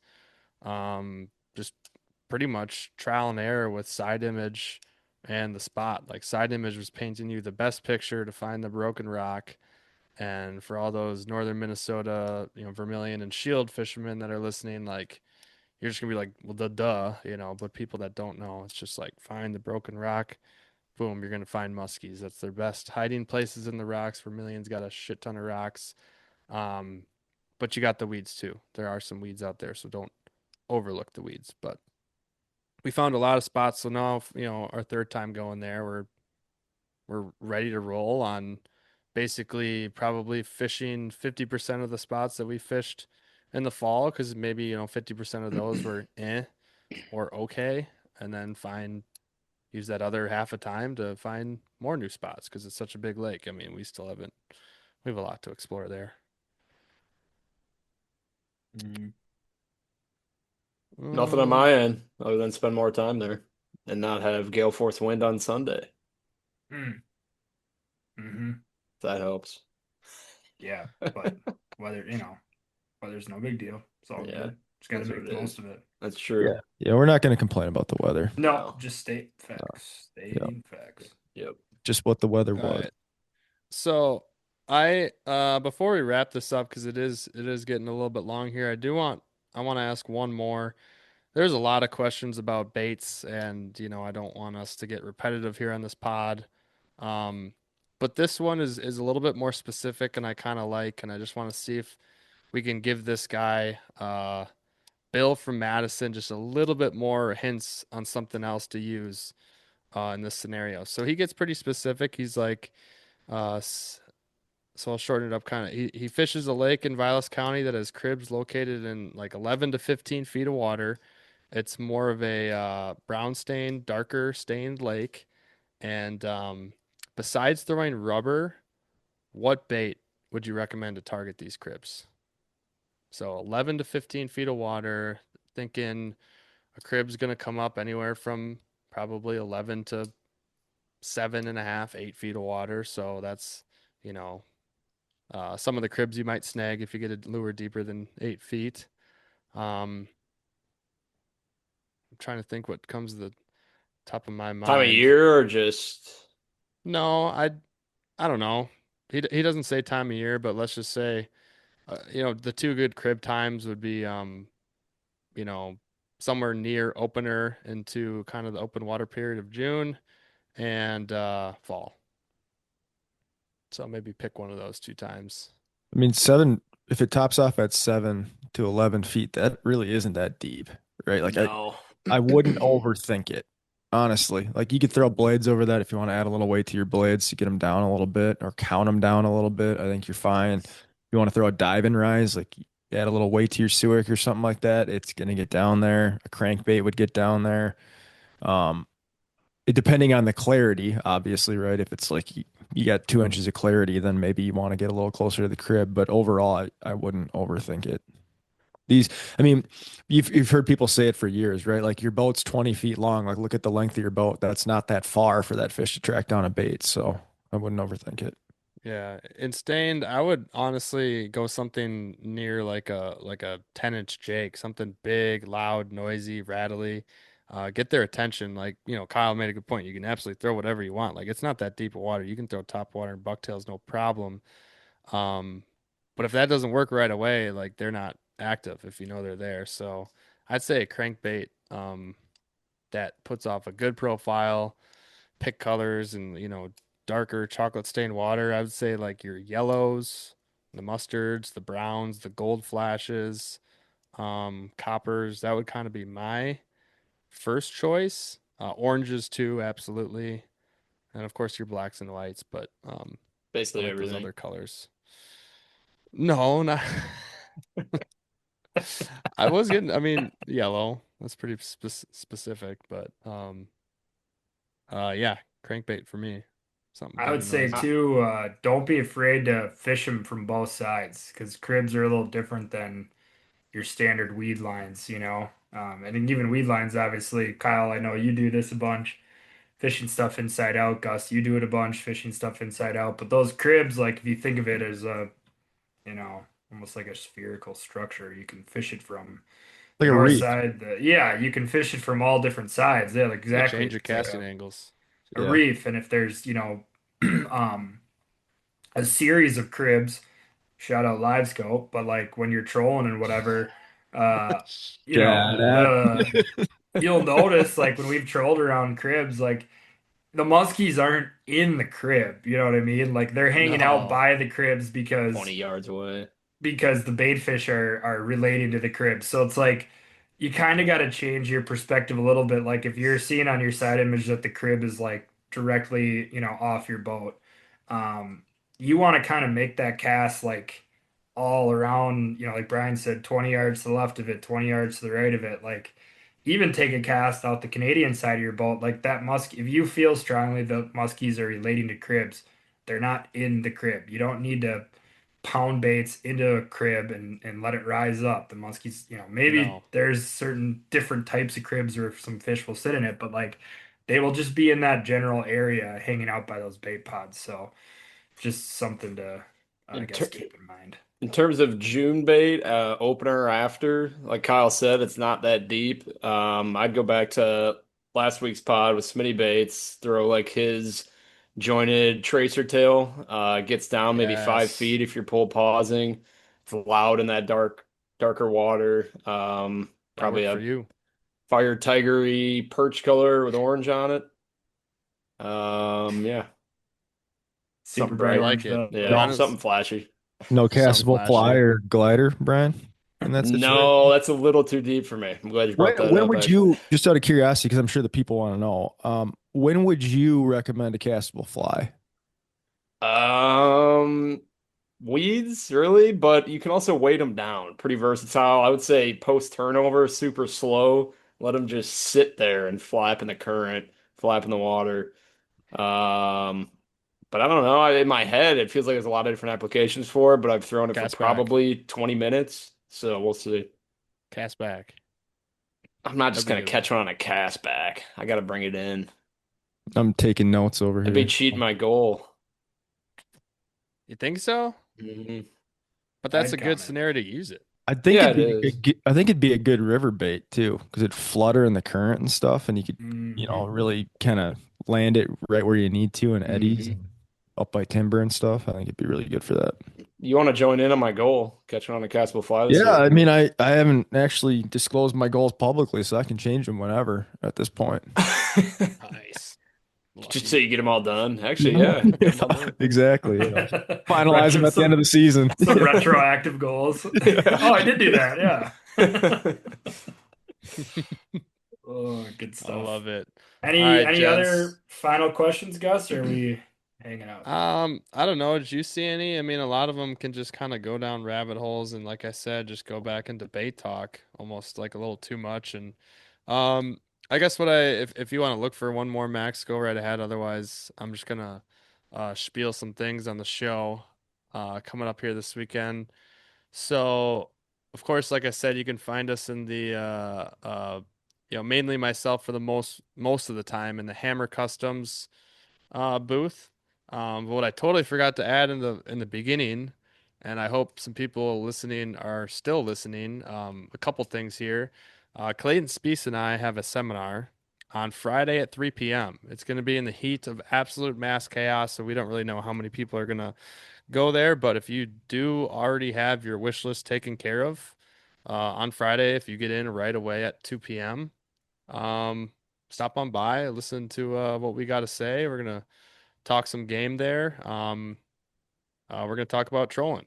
So maybe not the most of awesome tactics that everybody loves, but we really like to do it. We're gonna spill some beans on some stuff that's really worked for us, and we're hoping by the end of that, 50-minute seminar or so or hour, that if you aren't a troller and want to get into it or just getting into it, that you'll be ready to go and not make the same mistakes that we did. So that's what we're going to hammer down there. Like basically, like we kind of gradually got into trolling, but if you want to do it right from the get-go, um, we got the tools for that. So there's that. And I then was another really thing, hoping you were gonna say that you and Clayton are gonna be debating for an hour and a half on live scope. we should After talk this about the pod. new opener. Yeah. Two topics. Oh man, that would be funny. Sweet. No, and then I totally forgot at the beginning, but of course this podcast is sponsored by Thorn Brothers. So they are not making it to that show, but they're at the other shows. Um I'm sure at some point they're gonna have their big spring sale. I think that happens in like April. We'll keep everybody updated on that. Don't quote me on the April part, but it's probably pretty soon. And then of course, Next Gen Muskies, Dougie Fresh, what he's doing, nextgenmuskies.com. If you do want to sign up for that and up your muskie game, use code MOT10, MOT10 to get 10% off. Like we've said in the past podcasts, that's Canadian gas money right there for the boys.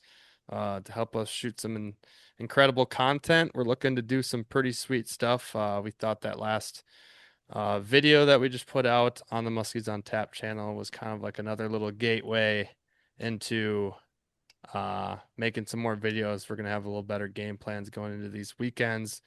Because after editing that weekend, that Muskie Bender weekend, that was like one of the best weekends we actually got the footage. There's another weekend where we didn't do jack shit with the footage, but we got it so that we could make something out of it. And I felt like it became something because, you know, I've been at that mental block of editing where I'm looking at all this footage. It's just like, I'm sure you get this, Kyle. It's like, what the hell am I gonna do with this? You know, how can I piece this together in a video? And of course, I'm still looking to try and figure out what our style is gonna be. I'm liking the long format, couple videos a year. I think that's what we're gonna kind of go on. Just with guiding and being on the water a lot in the summer. I won't have time to put out consistent videos weekly at all, but I'm digging like the long weekend type videos, you know, like when we go to Iowa, Minnesota, Canada, of course up here on like a Bender weekend or opener, whether we go travel somewhere else in the near future of years. Yeah, that's kind of the goal there. But I think that's what I got to add here at the end of this podcast. I hope I didn't miss anything. I missed some. I wrote all those notes and I still missed some things. So I think I got her in. Cool. Good stuff. Kyle, thank you for joining us. Thanks for coming on. Oh, anytime, boys. Thank you, Kyle. Super fun. We'll see you this weekend, huh? Yes, Absolutely. sir. I'm looking forward to it. Yeah. And of course, check out Kyle's stuff. He's got Beyond the Eight Media. He's got a website that's new. New He's got website. YouTube videos that are sweet. And yeah. Yeah. Brian and I'll be there Saturday. Brian and Max will be there Saturday. I was just gonna plug real quick. The Eagle Lake series was a little slow, Gus. I had similar to you, it was such a shit show up there that I was like not talking to the camera ever. So I had to like figure out how am I gonna piece this series together, which is why there's so much like at home talking stuff that goes on in that series. But it's gonna start picking up now with this next video. We won't have one this week just because I didn't want to release one with the Muskie show going on. Good call. Because the views are way down when you do that. But we'll have one next Thursday. That'll be pretty good. And that's kind of the kickoff to like the pace picking up here for the rest of the trip. So banger alert. True. Be good. Banger. Yeah, that's a good call. Everyone's gonna be a little too hungover on Sunday to even watch a video. I can't even look at a screen. You'll get views on like Tuesday. All right, Brian. All right, everybody. Thanks for listening to this episode of Muskies on Tap. Shout out to Kyle Friedges coming on this week and keeping it fresh with us here on a little Q&A hodgepodge, a little debatage, a little bit of everything. Tournament started this weekend, Musky Expo this weekend. Great reasons to come out to the show, have a couple drinks, watch some games with us. So far, I just checked we're approaching 16 million brackets just on ESPN Tournament Challenge. We've got the Muskies on Tap Challenge. If you listen to this, it will be live by the time you hear this. It's probably too late. It's till 10 a.m. on Thursday.